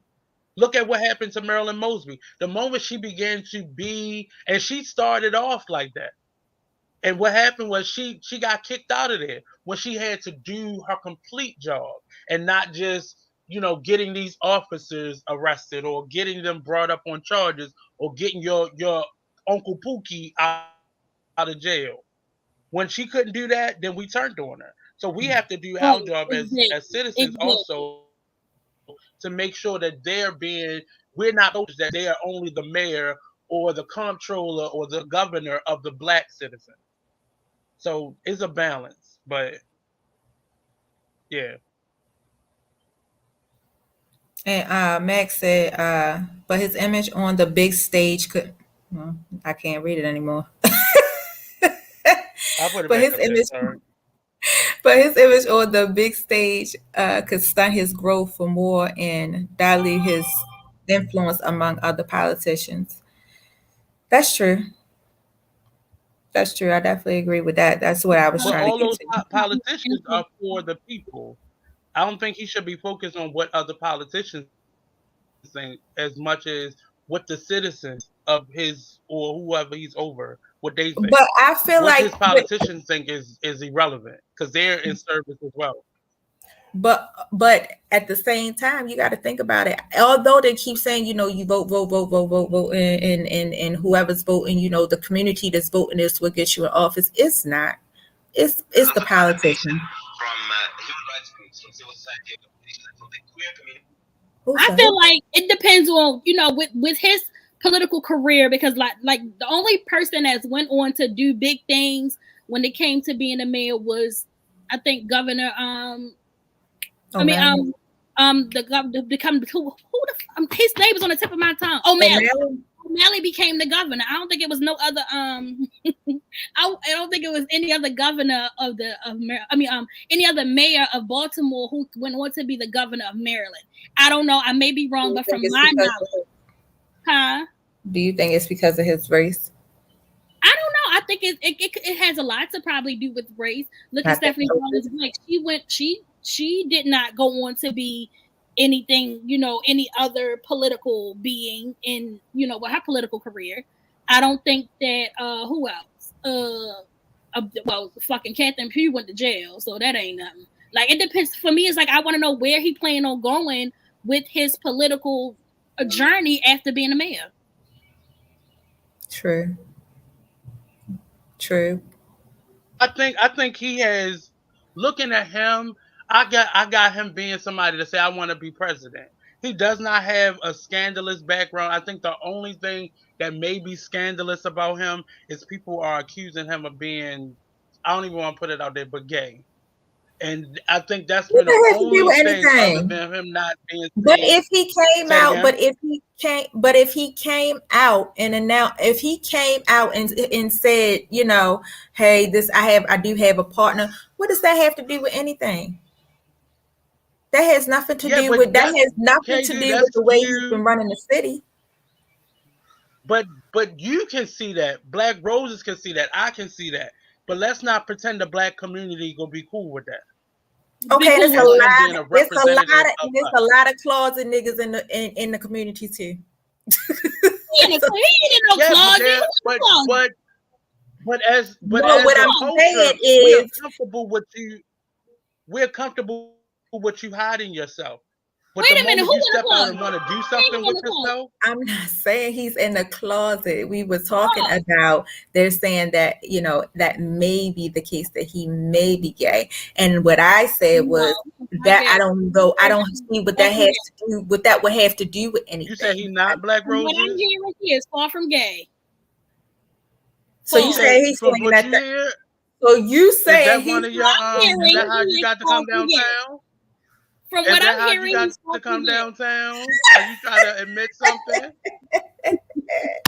From what I'm hearing, she be getting in some places though. She be getting in some places. She be meeting some people. I'm hearing, that's what I'm saying. We ain't hating on you, baby. I ain't saying it was with me. Just share the wealth, baby. I never said it was with me. I said from what I'm hearing, he's far from gay. But what I was saying was, what is the problem? That's what you heard? It shouldn't be a problem. That's true. Governor It shouldn't be, but let's not pretend that ignorance does not exist. The whole thing with look at how little Boosie has been talking about every gay person. that's not a small minority of people thinking like that. That is the greater majority of our culture. But Lil Things Boosie are daughter is gay. changing, but they ain't there yet. But Lil Boosie daughter is gay. Say it again. Say And it look again. how he still talks about her. Say it again. What y'all say? Her little Boosie daughter is gay. I ain't know nothing about that. Mm-hmm. Can y'all hear? Yeah. She said little Boosie's daughter is gay. I said, oh, I ain't know nothing about that. Mm-hmm. But we was talking about like how she's come out very openly about gay, about his issues with gay people. Lil Boosie, he's always talking about his issues with gay people. Of course. There's so many backroom deals made between politicians. It's crazy. That's what I'm trying to say. It don't come down to the people. But my thing was, I don't know where he's trying to go after this mayor run. Like, is he trying to be more? Is he trying to continue his political career? I think he is. I feel like he is. I feel like he is trying to. I feel like he's trying to. I want to say from his actions, I feel like he's trying to get that governor seat. I feel like eventually he's trying to get that governor seat. I don't know. I mean, I he would have to work his way up to that. He would have to become a senator or a representative first to become governor. I don't think there's anything. I don't think that's just his end goal. I feel like that's not his end goal. From the way he acts, from the way, because you can hear it. Although, like you said, he's trying to, minimize himself a little bit by, using certain slangs and being in the hood and being here and being there. Just listening to him actually speak outside of anything bad that's going on around the city. I feel like that's what he's trying. That's what his end game is. That's what he's trying to do. He's trying to get in, to that Senate, to that council, to that eventually to that governor seat, which I really feel like, from my opinion, I feel like that would be a really good thing. If being his age, when you think about his age, I feel like that will be a really good thing to have somebody younger in the office as a governor. With the right guidance. I mean, West isn't that much old. I believe he's like in his mid-40s. But the problem with that is this city, Black people don't make up the majority of the voters in the city. So that's what I'm trying. Or the state, really. So what has to happen is he has to be appealing to not only Black citizens of the state, but also of the white citizens. That's what I was trying to say. That's why I was a young man, Joshua Harris, who tried that. Right. And that's what I'm trying to say. That's what it all boiled down to when I said what is too much, just seeing him out there DJing, just thinking about what these other people, the white citizens are thinking and how they, their reactions into everything. If that in fact he's trying to get, further along in his political career, how that's going to affect him later on, because let's be honest, we just talked about it with the trends of the Kardashians and stuff. They don't like us. They don't like anything cultural, anything within our culture, unless we not watching. Unless we not watching and we not paying attention. When they behind closed doors, they take over our whole entire culture. I guarantee you it's a lot of them walking around with kente scarves on and stuff around. Listening to Lil Wayne, but white people? Yeah, it's a lot of them. I seen the lady down the street. The other day I was walking, taking my walk, and it's a family down the street, and it was during the daytime when everybody was at work, so it wasn't nobody really out or anything like that. And I'm walking, and if you see this family, they like a whole, like your American family. And she got her doors open. It's a white girl, blonde hair, blue eyes. She got her doors wide open, and she was playing. It was an old song. I want to say Lord John or something like that. And I was like, oh, that's what they do when they think we not watching. They blast our music. That's what they do. But if we drive past them playing that same music, they looking at us like, well. That's how most of our rap artists, our music artists, they try to become a president. Get famous. We don't buy that. A lot of people, all the places to get it for free. I'm not saying none of us do it, but that's why our rappers are as big as they are, because those little white boys promote their music. True. Anyone who becomes a political figure once more, they want to be president. They don't start off saying, I just want to be a senator. They try to become a president. That's true. But a lot of the senators who are being, I think it's more so has to do with like where you from when it comes to being a senator or a congressman who wants to be, because I think only senators can become president, right? Over time, realizing their limitations. No, you have to be a certain age. You have to be over a certain age to become president. You don't have to be governor, because Obama was a senator. Obama was a senator. I said, can only senators become president? I don't think congressmen can become president. No, anybody over the age of, I think is it 35? I think it's 35. President. Anybody over that age can be, because Obama was never a governor. He was just a senator. He was just a senator. And that was his first political office. Three qualifications for presidency. You must be at least 35, be a natural born citizen, and have lived in the U.S. for at least 14 years. So, yeah. I was just wondering, have a congressman become senator? But why do it take them so long, though? I mean, typically that's how some people work their way up. But you don't have to be. You can be a mayor. You can be a senator. You just have to be over a certain age and be a natural born citizen. Those are the two biggest ones. Look at Trump. He was nothing. He never held any political office at all. It was these people. It was these daggone "Let's Make America Great." He never even worked with anybody that put him in office. That's what I'm trying to tell y'all. It's not about the community that's voting. It's the politics. That's what I'm saying. When it go back to Brandon Scott. These politicians are putting other politicians in office. It's not our votes. I'm not going to deter y'all from voting and doing anything. But I want to question that, because it's not necessarily the other politicians. The other politicians are campaigning for him, but they're campaigning to their fan base. So it is us, middle America, poor white people got Trump elected. Absolutely. Rich white people pay for ads and pay for his trips to go to middle America and the Bible Belt part of America in order to get him in. But let's be completely honest, it was poor white people that got him in there. It wasn't his, other senators. They just supported him. That's and let's just be clear. A lot of poor white people got these red states where they are now. You have these poor white people who think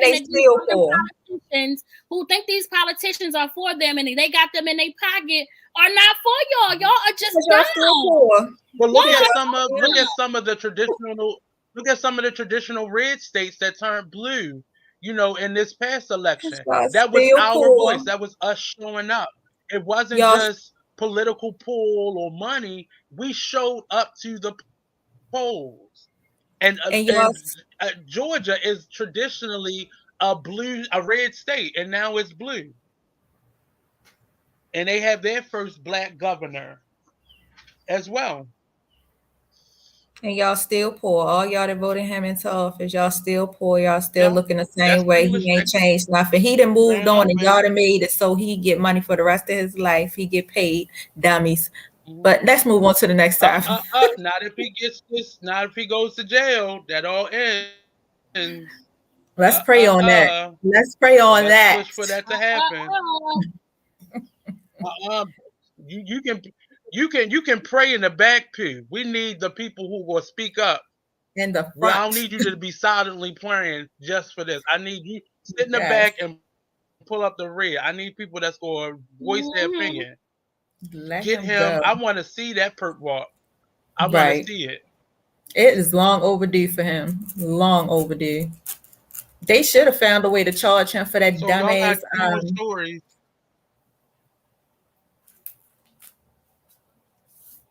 I wanted to show this video, but never mind. Oh, what happened? Which one? What's the next story? You want to show which video? About the white woman talking about poor white Republicans. But no, you can go to the next one. Poor white. Ladies and gentlemen, thank you for tuning in. There is a new drug on the horizon. It is more potent than fentanyl. It is more dangerous than methamphetamine. It is none other than trying to go viral. Woo. Once you get a hit of that viral success, you are no longer a normal human being. Everybody can see it on your face that you are different. You are looking for that next hit. Hey y'all, I need some content. Like, it is so dangerous to try to seek that you will lose yourself. You will start doing dumb shit, stupid stuff, because I like what he said, dumb shit. Dumb shit. Listen, because I was just sitting here thinking about it the other day. I think it was I forgot who it was. I saw a video about somebody was talking about a celebrity who had people, I forgot what it was, but anyway, the context was people do so much just for content, and a lot of these content creators who are on social media like TikTok and on Instagram, YouTube, and who have all of these platforms, they do so much just to be viral, and becoming viral has now become I don't want to say the new norm, but it's become such a drug and such a habit that people are trying to get to, because going viral will basically create wealth for them. Going viral is a way that people make money. Going viral is a way that people get rich nowadays. That's just the way to get rich now, without having to put in any really hard work. All you got to do is, bam, say something or do something, and then it take off from there. Look at the little boy who did the corn when they interviewed him at the corn festival. And he was like, I like corn. And then he got all of these deals and all of these endorsements off of corn. Like, it's just so crazy how going viral now for people is the new standard to making money. What you all are doing right now is a form of the same thing. I think what has happened, the ugly side of it, is how the dumbest things are getting picked up. And when you have quality content, that's the stuff that's being overlooked. But people simply want to be entertained, and these businesses are looking at that. That's always happened, but it used to be the athletes, the rappers, the singers, the performers and such. Now it's the everyday person. If you can garner enough likes and shares and comments and attention to our product, we want you. And it very much so. I believe it is a sickness, because some people are doing dangerous things to get it. Dangerous things. For me, I don't like that whole system, because it goes back to high school days. The popular people versus the normal people versus the nerds. Everything is based on likes. And if you let's say, how can I put it? So everything is based on like, so if you like you said, us having, a podcast, and we're putting in the work, and we're coming every day, and we're creating, topics and things like that. And you look at our page versus somebody that's out here doing damn flips with boy shorts on. Or shaking their breasts, or I'm getting off of Twitter because all you see is porn, and it's not just women anymore, it's men getting into the game now, and it becomes it's almost like we can't blame the businesses for promoting that or for them to get in the money, because it's us that's making it possible. We're making those TikTok dances popular. We're making, those little snippets of a song popular. And then when you hear the whole thing, you're like, oh, that's stupid. I shouldn't have did that. I shouldn't. Why am I listening to this? This is horrible. But again, the pendulum is going to swing the other way, and it's starting to do that, because, like, look at these internet or social media comedians. When you go out to see them at a comedy club, they're not funny. They're not funny. Like, for me personally, and I know I'm gonna get a lot of backlash for this, and I'm prepared. You gotta say Darren. I don't think Just Hilarious is funny. Oh, I thought you was going to say Darren. I was going to say Darren is He's funny. not Darren Fleet. Darren Fleet is not funny. He's not funny. He's not funny. When you're on a social media, I'm gonna get another flag for this. I don't think DC Young Fly funny. He's not funny to me. No, not that whole. And I'm not saying, because I've met some of them, like the young lady who did Abbott Elementary. She ended up being somebody who, right, is funny. Right, but she came from that same world. I'm not saying any of them are not funny, but I'm saying specifically that genre. We are learning that 30-second clips are not good. What's her name? Felicia Rashard's sister. She said, Debbie Allen. She said, she tried to hire a number of those TikTok dancers. And she said when she got them into the studio to audition, they could not dance past 30 seconds. They don't know how to dance. She said they had abilities, but they didn't have the stamina. They didn't have the build for dancing, like real out dancing choreography outside of 30-second clips. I feel like this. I feel like even with the Park Heights strut, and I'm gonna get a lot of flack for this. Oh my God. We don't know how to do nothing else outside the Park Heights strut. We don't know how to haven't heard any of those boys talk. Baltimore, people who from Baltimore and their dance, they don't know how to do shit. And let's be honest, that Park Heights strut is old as hell. We've been doing that since we. But you know what? My mom and them been doing that. Yeah, but it's okay because that's a part of our culture. But when you go so far, Diddy brought the guy on. Yeah. And danced with him or strictly on. You haven't seen this boy be put nowhere else in Diddy's camp. Diddy needed that one little post to see that he was connected. What's the pastor that be skating around? He got on there and did it with him. He got in there and did it. Oh, I think is he from Baltimore though? He's from Maryland. I thought he had a church on Park Heights or something. I think he has a church in the community and he does a lot of work with. I think he used to get. I don't know how to put this. Well, he already said he used to get high, so he's a part of that community in terms of like the rehabilitation and stuff like that. Yeah, but you see how everybody wanted to be with either the one guy or the little group of boys that's doing it. Boys, yeah. Somebody made a song. I think the guy, what's his name from Ugly, made the song about it. Like it's something that's popular. What's Ugly? That's the name of his That's the name of his clothing brand, Ugly. Mm-hmm. He from Baltimore? Yeah, you probably met him before. He was on the show with Tamika, that radio show with Tamika. I think that's what's his name? Something Sack Banger. Yeah, that's his name, Sack Banger. Oh, Sack. Oh, yeah. I don't really. But he made a song. He made a song. The other guy is a little group of boys. They promote various clothing brands, and I like the system because now the celebrities have competition, but you have to be able to do it beyond the 30 seconds. Because now they just doing the dance everywhere. They're not doing anything else different with it. They just doing the same thing. They just doing it. Eventually get old. Just for 30 seconds to do that one ass dance. And then it's even some controversy behind the dance because it's like, oh, everybody was calling it the Baltimore Shuffle when it's really the Park Heights Strut. So it was like people wasn't giving Park Heights, most importantly, the due that they deserve because people were calling it, oh, it's the Baltimore Shuffle. No, it's not the Baltimore Shuffle because everybody in Baltimore don't know how to do it. It is originally a part, and it's actually a song. It's an old song and an old video called the Park Heights Shuffle. If you go on YouTube, you'll find it. Mm-hmm. But people were saying, "Oh, it's called the Baltimore Shuffle." No, it's not.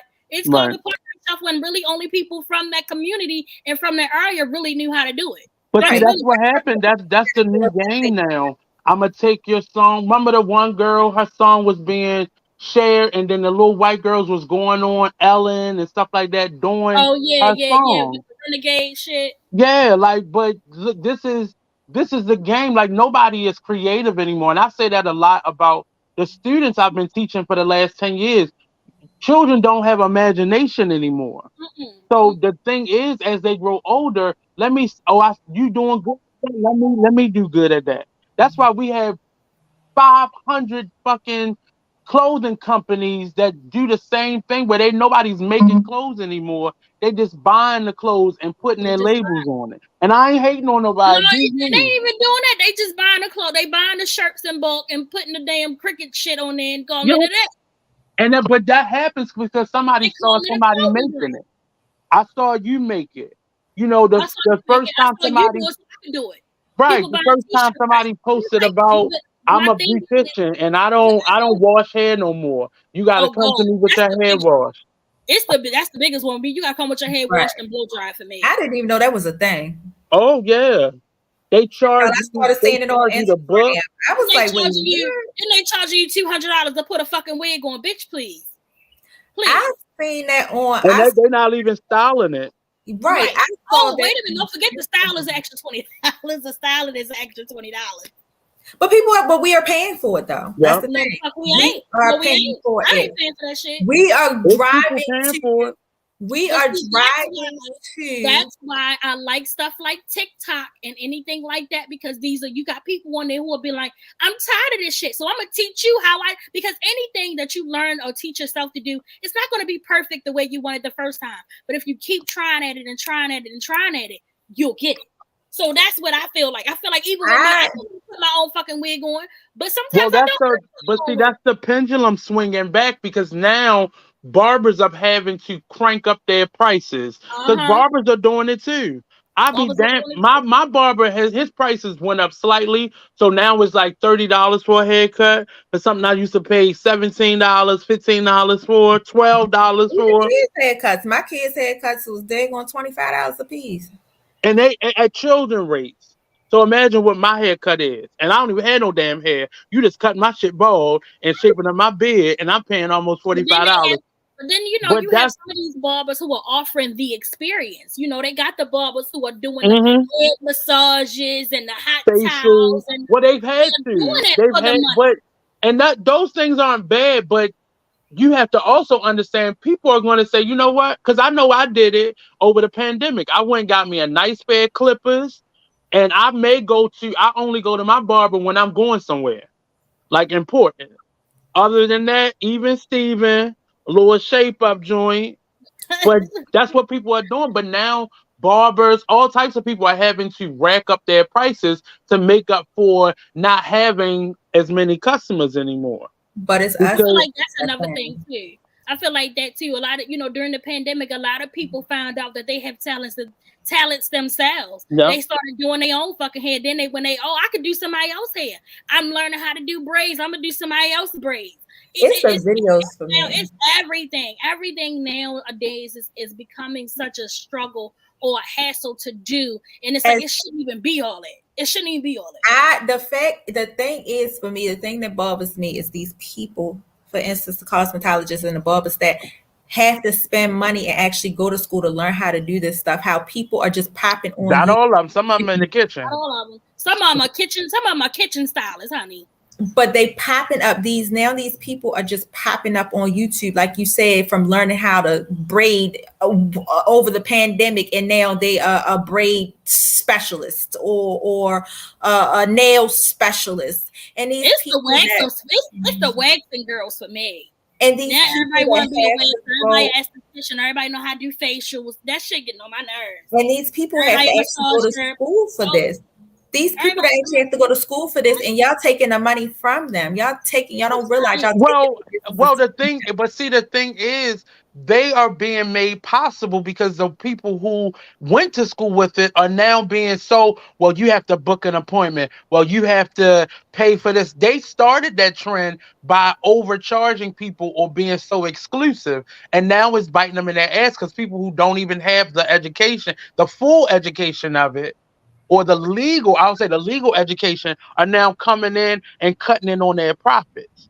And now we're getting tired of that generation, and now we're starting to do shit at home. Let me mix this shit together and make my own hair grow. And that's how a lot of entrepreneurs are being born. They got tired of right now, I'm about to start me a farm. I'm tired of going into the market and spending $60 for one bag of groceries. That's not even going to feed me for the rest of the week. I'm tired of that shit. I'm tired of I love Popeyes. and I live near one, but sometimes the convenience of ordering. If you go to the Grubhub and look at Popeye's pricing, bitch, you will never eat chicken again. Uber or any of them, Grubhub, any of them. You go to look at the prices, you will never. If you didn't live near Popeyes, you would never eat from it again. And I don't know if that's across the board, but now Uber, if you look on the Uber app, everything has went up on taxes. Yeah. Where it used to be certain places, they didn't charge you for certain things. It was like $0 for certain. I think the delivery. Now they have like a small fee for like the delivery on top of the. Because now look at how popular it is. Look, and those services used to always be there. Certain markets used to deliver. They started delivering, but the pandemic made it so they all were on one platform and you could choose. So your service fees are going up. It's $10 to get a delivery, and then if you do the Instacart, in order to, you got to pay if you want it done within an hour, within 2 hours, you pay according, and they charging you. Even with Lyft, even with the Lyft and Uber, look at how much they used to be cheaper than cabs. Now like a month ago, I called the cab to go out, and I had to think about the number. I live right downtown. I called the Uber to go to the Hippodrome, from my house to the Hippodrome, which is really a walking distance, but I had on $12. Walking, huh? Like $12. That shit was $9 to go from here to the fucking Hippodrome.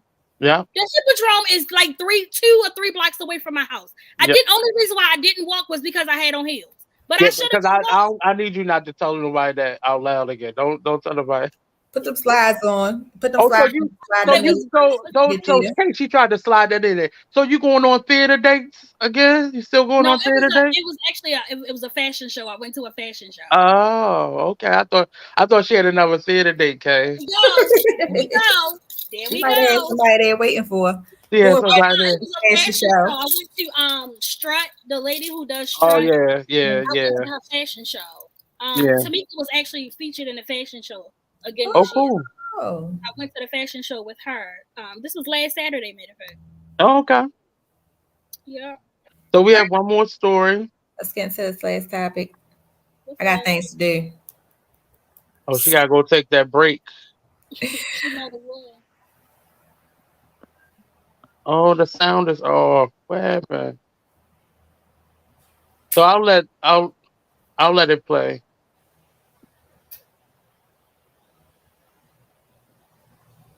The sound was off for that one. Should you want to describe it? Because the sound didn't come through for that one. Yeah, so in Uganda, hold on, because I wasn't ready. In Uganda, they've made a law where I think it's gay. Hold on, let me pull it up so I can. So I read it. So in Uganda, they have passed laws to criminalize homosexuality. Life sentences up to death. Right. For years, it was criminal to be caught in the act or to be accused of the action of having homosexual same-sex sex. Specifically for men. The women, not as much, but more so for the men. Yeah. But now, just identifying yourself as gay, lesbian, trans, bisexual, or any other of the other forms of that in that culture, you can be arrested, you can be killed, you can be sentenced to life imprisonment. Simply identifying. Before, you had to be caught in the act, or someone had to accuse you and they would sentence you to jail, or you had to pay a fine. Now Uganda is now making it possible, and I feel like other African countries are going to fall in line and do the same thing. Oh yeah. I definitely feel bad for now. I definitely feel bad for the LGBTQ community, especially now, because we've made it so pretty much, they have all these rights and everything is so open, and all these laws and stuff, with them getting medical care and things like that. And I feel bad because it's like, what are they going to do? They're stuck there in their country, and you've already openly identified yourself because before this law, you've already identified yourself as, like in the same. Well, many of them haven't, though.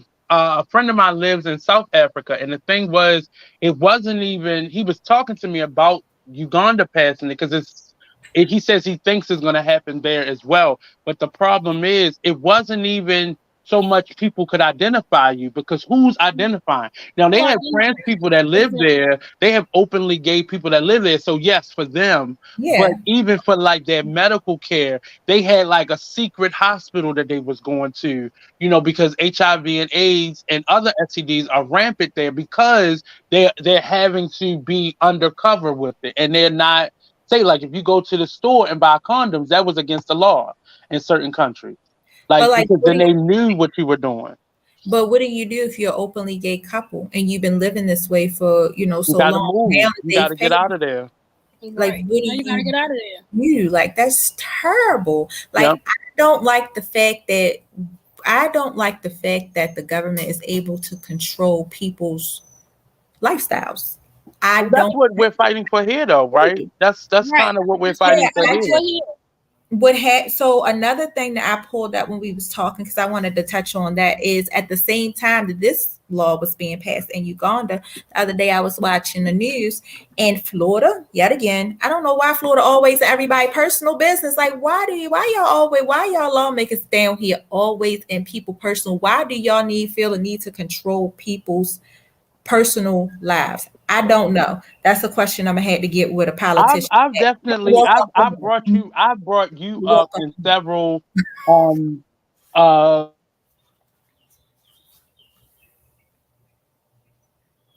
I was very concerned, you being a Black mother and family, rather, you, your husband, and your children moving there, because they are part of this push in the United States that is criminalizing natural behavior. Yeah. Being Black, being gay, being Mexican, being immigrant. Like, they are criminalizing those things. Mm-hmm. And it's scary. Like, I've worried for you, honestly, because you have young children. It's not like your children are older and they can speak for themselves. And I know they have you and your family, but it is still scary, because scary. It is. It's very scary, especially with them banning a lot of things. They're they're coming up with the HB 999 bill in Florida now to basically ban what is it, fraternities and sororities, because they're going at the equality and they're going at the diversity. So it's a lot of things that are being done in Florida that is like, damn, y'all like the new Texas now. If it ain't Florida, it's Texas. And then you ask me why I'm okay with gun laws. Come on my property if you want, Karen, Susan, Bill, Robert. Come on my property if you want to. Come approach my kids if you want to. Come approach me at a grocery store, please. But why even have to be on edge like that? It is really it.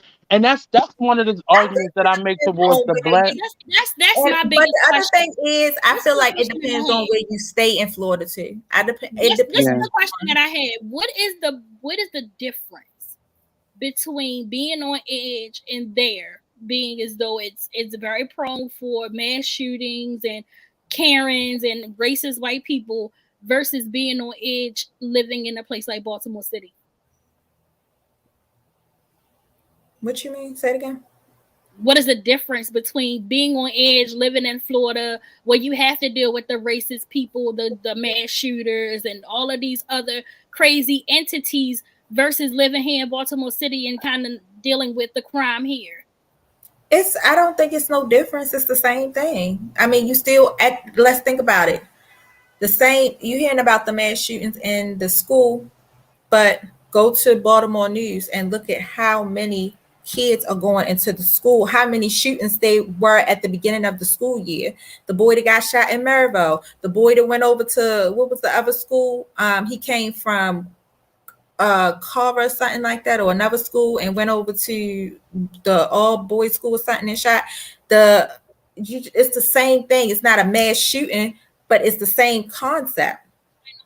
Yeah, but the difference is, I think the difference is, you understand that the school that you may send your child to is in a rough area or has a certain climate. You learn that very quickly. When you're in some of these schools the majority of these schools where these mass shootings are happening in suburban areas where it's not supposed to happen.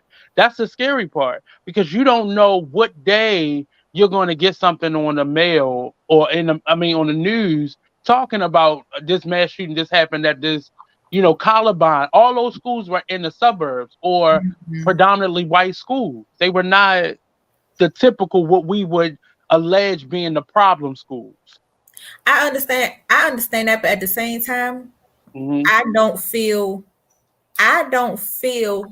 like if I was in Baltimore per se, I still wouldn't send my child to a city school versus I'm still gonna send my kids to the best school. I'm still gonna keep them in the best neighborhood. And the suburbs, I hate to say it, I'm okay. I'm okay with them. I prefer for them to live in a suburban area versus living in a city area, because I feel like there's still going to be some type of problems. I feel much safer living in a certain area. I feel much. You see the problems in the city. You can see them.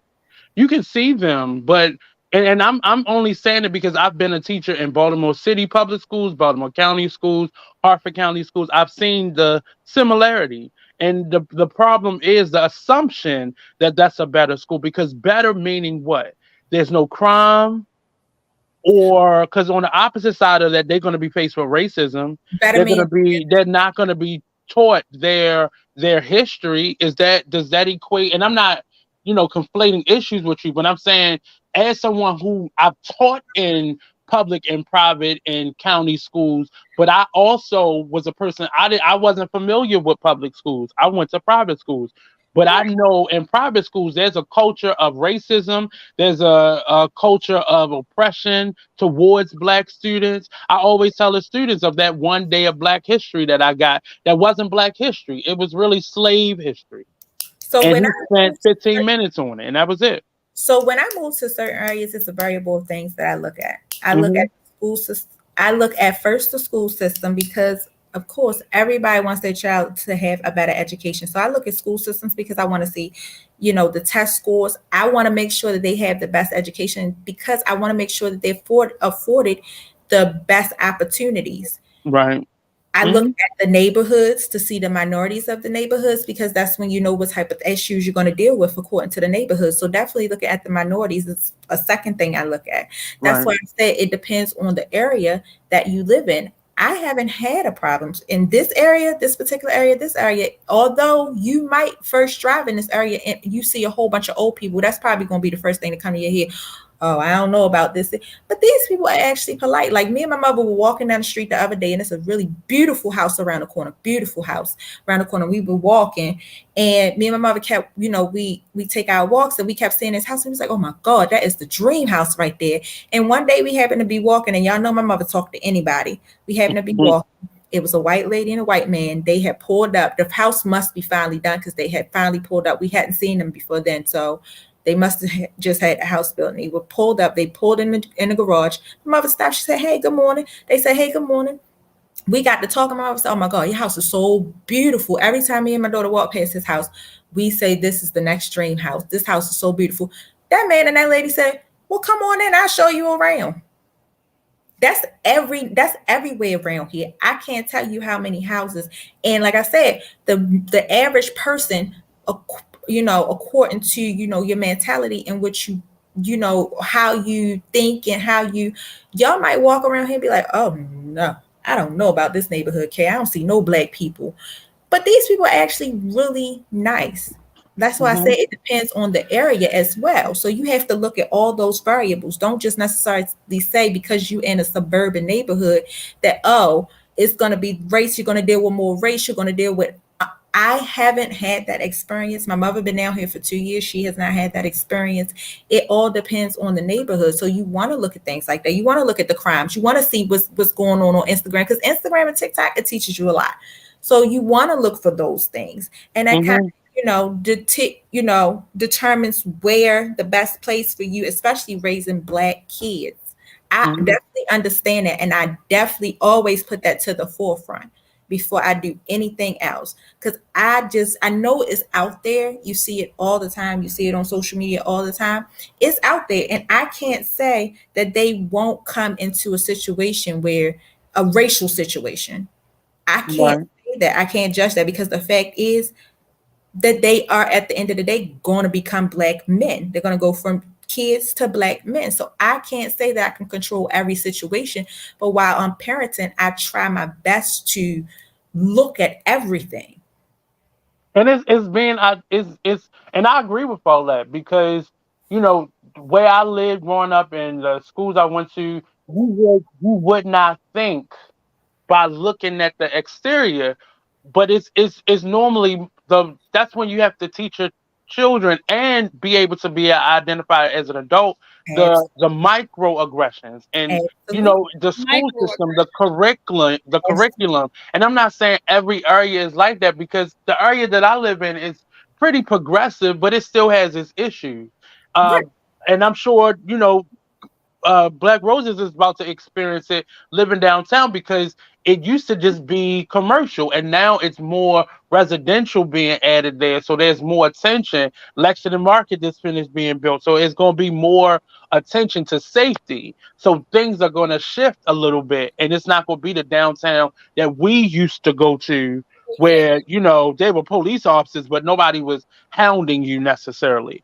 But I'm sure somebody else has had a different experience than I've had. I had 2 other friends that went to middle school with me that also went to high school with me, and we had 3 different experiences at that school. I had to be the one that ended up having to fight my way through, because the racism was being directed towards me, because I was in the theater program and the music program. My other friends, they did sports, they dealt with it, but they kind of ignored it a little bit. And I had the other friend was like, he just didn't deal with nobody. If you wasn't Black, he didn't deal with you.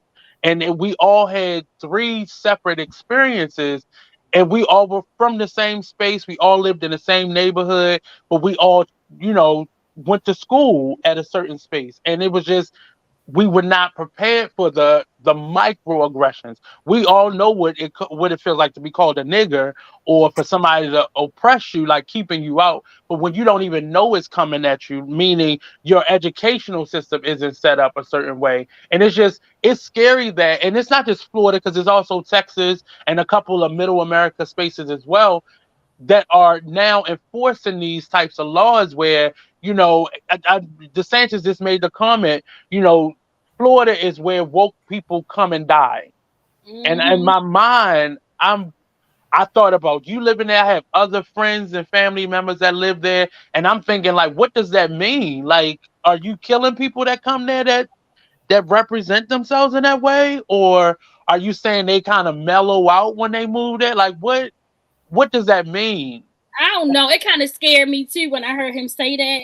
It was just like, what the fuck is he talking about? Like, he's allowed to say this shit? Like, I mean, he's making a law. Look at all of the books that he's gotten out. A lot of people on edge. It had a lot of celebrities and a lot of people on edge. Like, what the fuck is he talking about? Right. What? And I get it not being your experience, Kay, but I also worry that, maybe your child will get it and you don't see it. Right. And it's something that's more transferred mentally and not in a physical manifestation of it. And that's one of the things that I was waiting for you so I could say. One of the biggest things that I can appreciate within me and my husband is the ability to have open conversations with our kids. They come in the house every day and they tell us about their day, every aspect of that day. And we try to keep that, continuous, even down to Gemma, even down to the 6-year-old. We continue to have those open conversations. We continue to, ask those questions. Well, how was your day? Because it's thought of something like that. How was your day? How'd your day go? What happened? But now to the point where I don't have to ask that. We come straight in the house, they drop their book bag and they tell us every aspect of what's going on. You've made that a standard for them. Exactly. I like that. I like that a lot.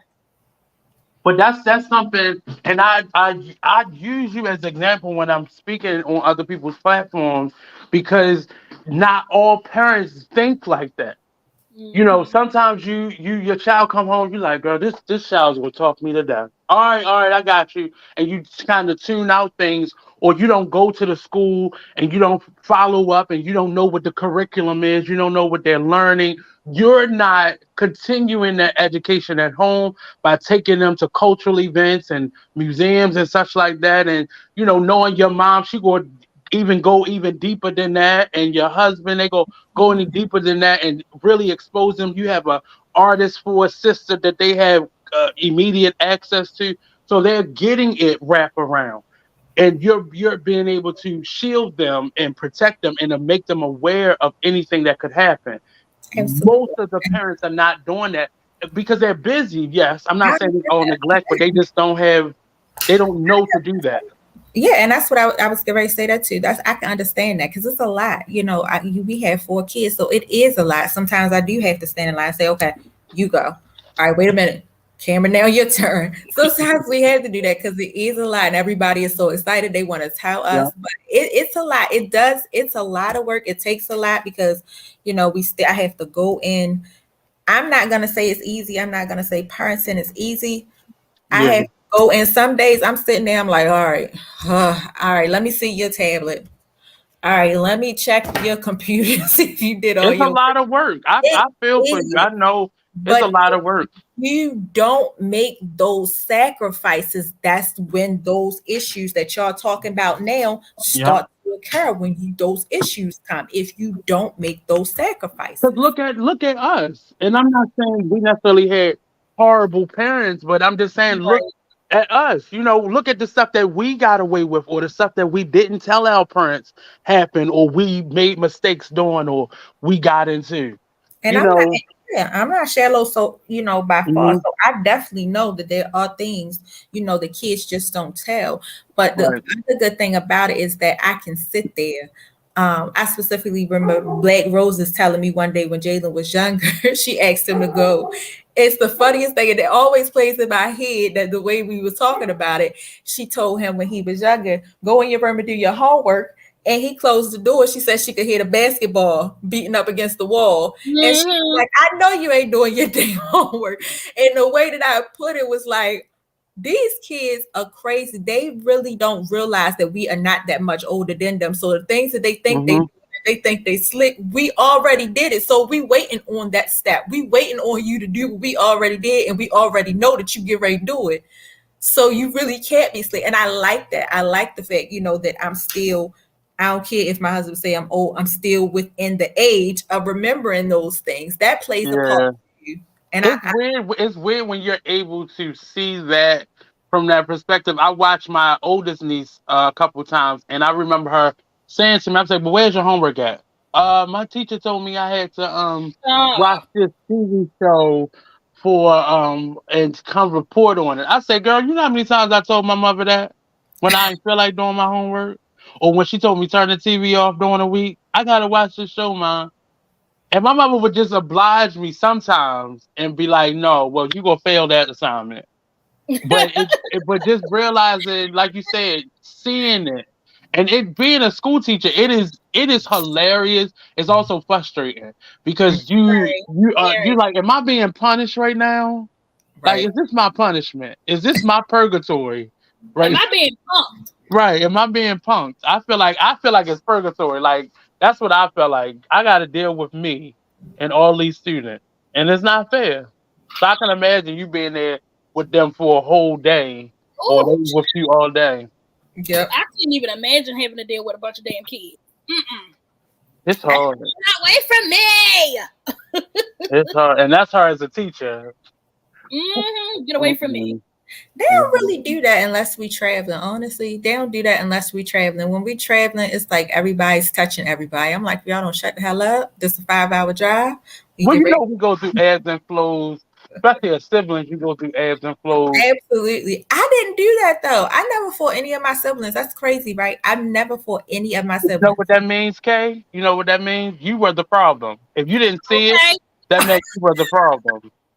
That's typically what that means. He was like, I didn't have any problems like that out of my I can't remember having those. I mean, it may have been when I was younger, probably when we was like, 7 to 8, and I don't remember it's that young, but I don't remember having, as a teenager and preteen, I don't remember having those issues with Randy or Rakeem. Jessica was still too young. By the time she was, of that age where we could batter back and forth, I was already moved out the house and I think married. So I never really had to deal with those sibling rivalries. I wish I kind of would have had those, but I don't remember dealing with anything like that. And it's a little different when it's a boy and a girl together versus 2 boys or 2 girls. Like your brothers may have experienced that with each other. But yeah, they definitely. I think it's a difference. They went head for head, even into their grown, into growing up. Being adults, young adults, they went for head. Because it's a built-in competition, and if it's not addressed, it could get out of hand. Like if you just leave them to their own understanding, it could sometimes get out of hand if you don't set that boundaries. I'm seeing amongst siblings. Like me and my siblings, my sister, me and her, we are all in water, but again, we're two Geminis. Yeah, definitely. Mm-hmm. Well, that's the last topic, ain't it? Mm-hmm. All right, I'm getting out of here. Bye. Well, thank you guys for tuning in. This has been a great addition to I.Am.She Podcast. We thank y'all for coming on. Please be sure to like, share, and subscribe to our Instagram, YouTube, and our Facebook page. And send those stars. BlackRoses willing to do some strange things for some change if you send those stars. Oh, wow. Absolutely not. KD finna go do some strange things for her husband for them stars on our page. Wow. And you guys, thank you for tuning in. We now have a live call-in option. So if you guys want to call in and chime in, or you want to call in and share your thoughts or whatever you want to share, feel free. That number will be 443-839-0118. It will be posted every show from now on. So you guys can have a call-in option. Only during the show. Only during the show. Don't call that number asking for nobody's phone number. And if you send any photos, they're going to be on my secret OnlyFans page. Just and if you think it's a joke, I'm gonna give Katie and them my page, and they gonna see all the unsolicited images that sometimes we get. It's this one person in our DMs on Instagram keep talking about, "Hey, beautiful, who are you talking to?" I don't even reply. I just be deleting. A hit dog will holler. That means it's for you. That means it's for you. You know them uncles love you. Don't get put you know they love you. You give them uncle vibes. All for you. Don't do it. Don't do it. Love herself an older man. Don't do it on this show today. Not on this show. Oh, y'all got one. Y'all got your first call in.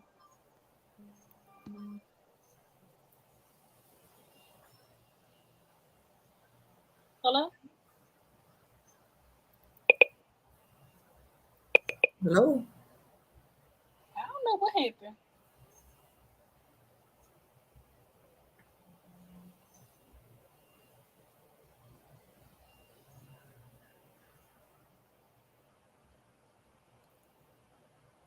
Hello? Okay, I don't know what happened, y'all. That's our show. See ya. Thank y'all for tuning in. I don't know what's going on with Nate doing. Logging in the OnlyFans. Okay.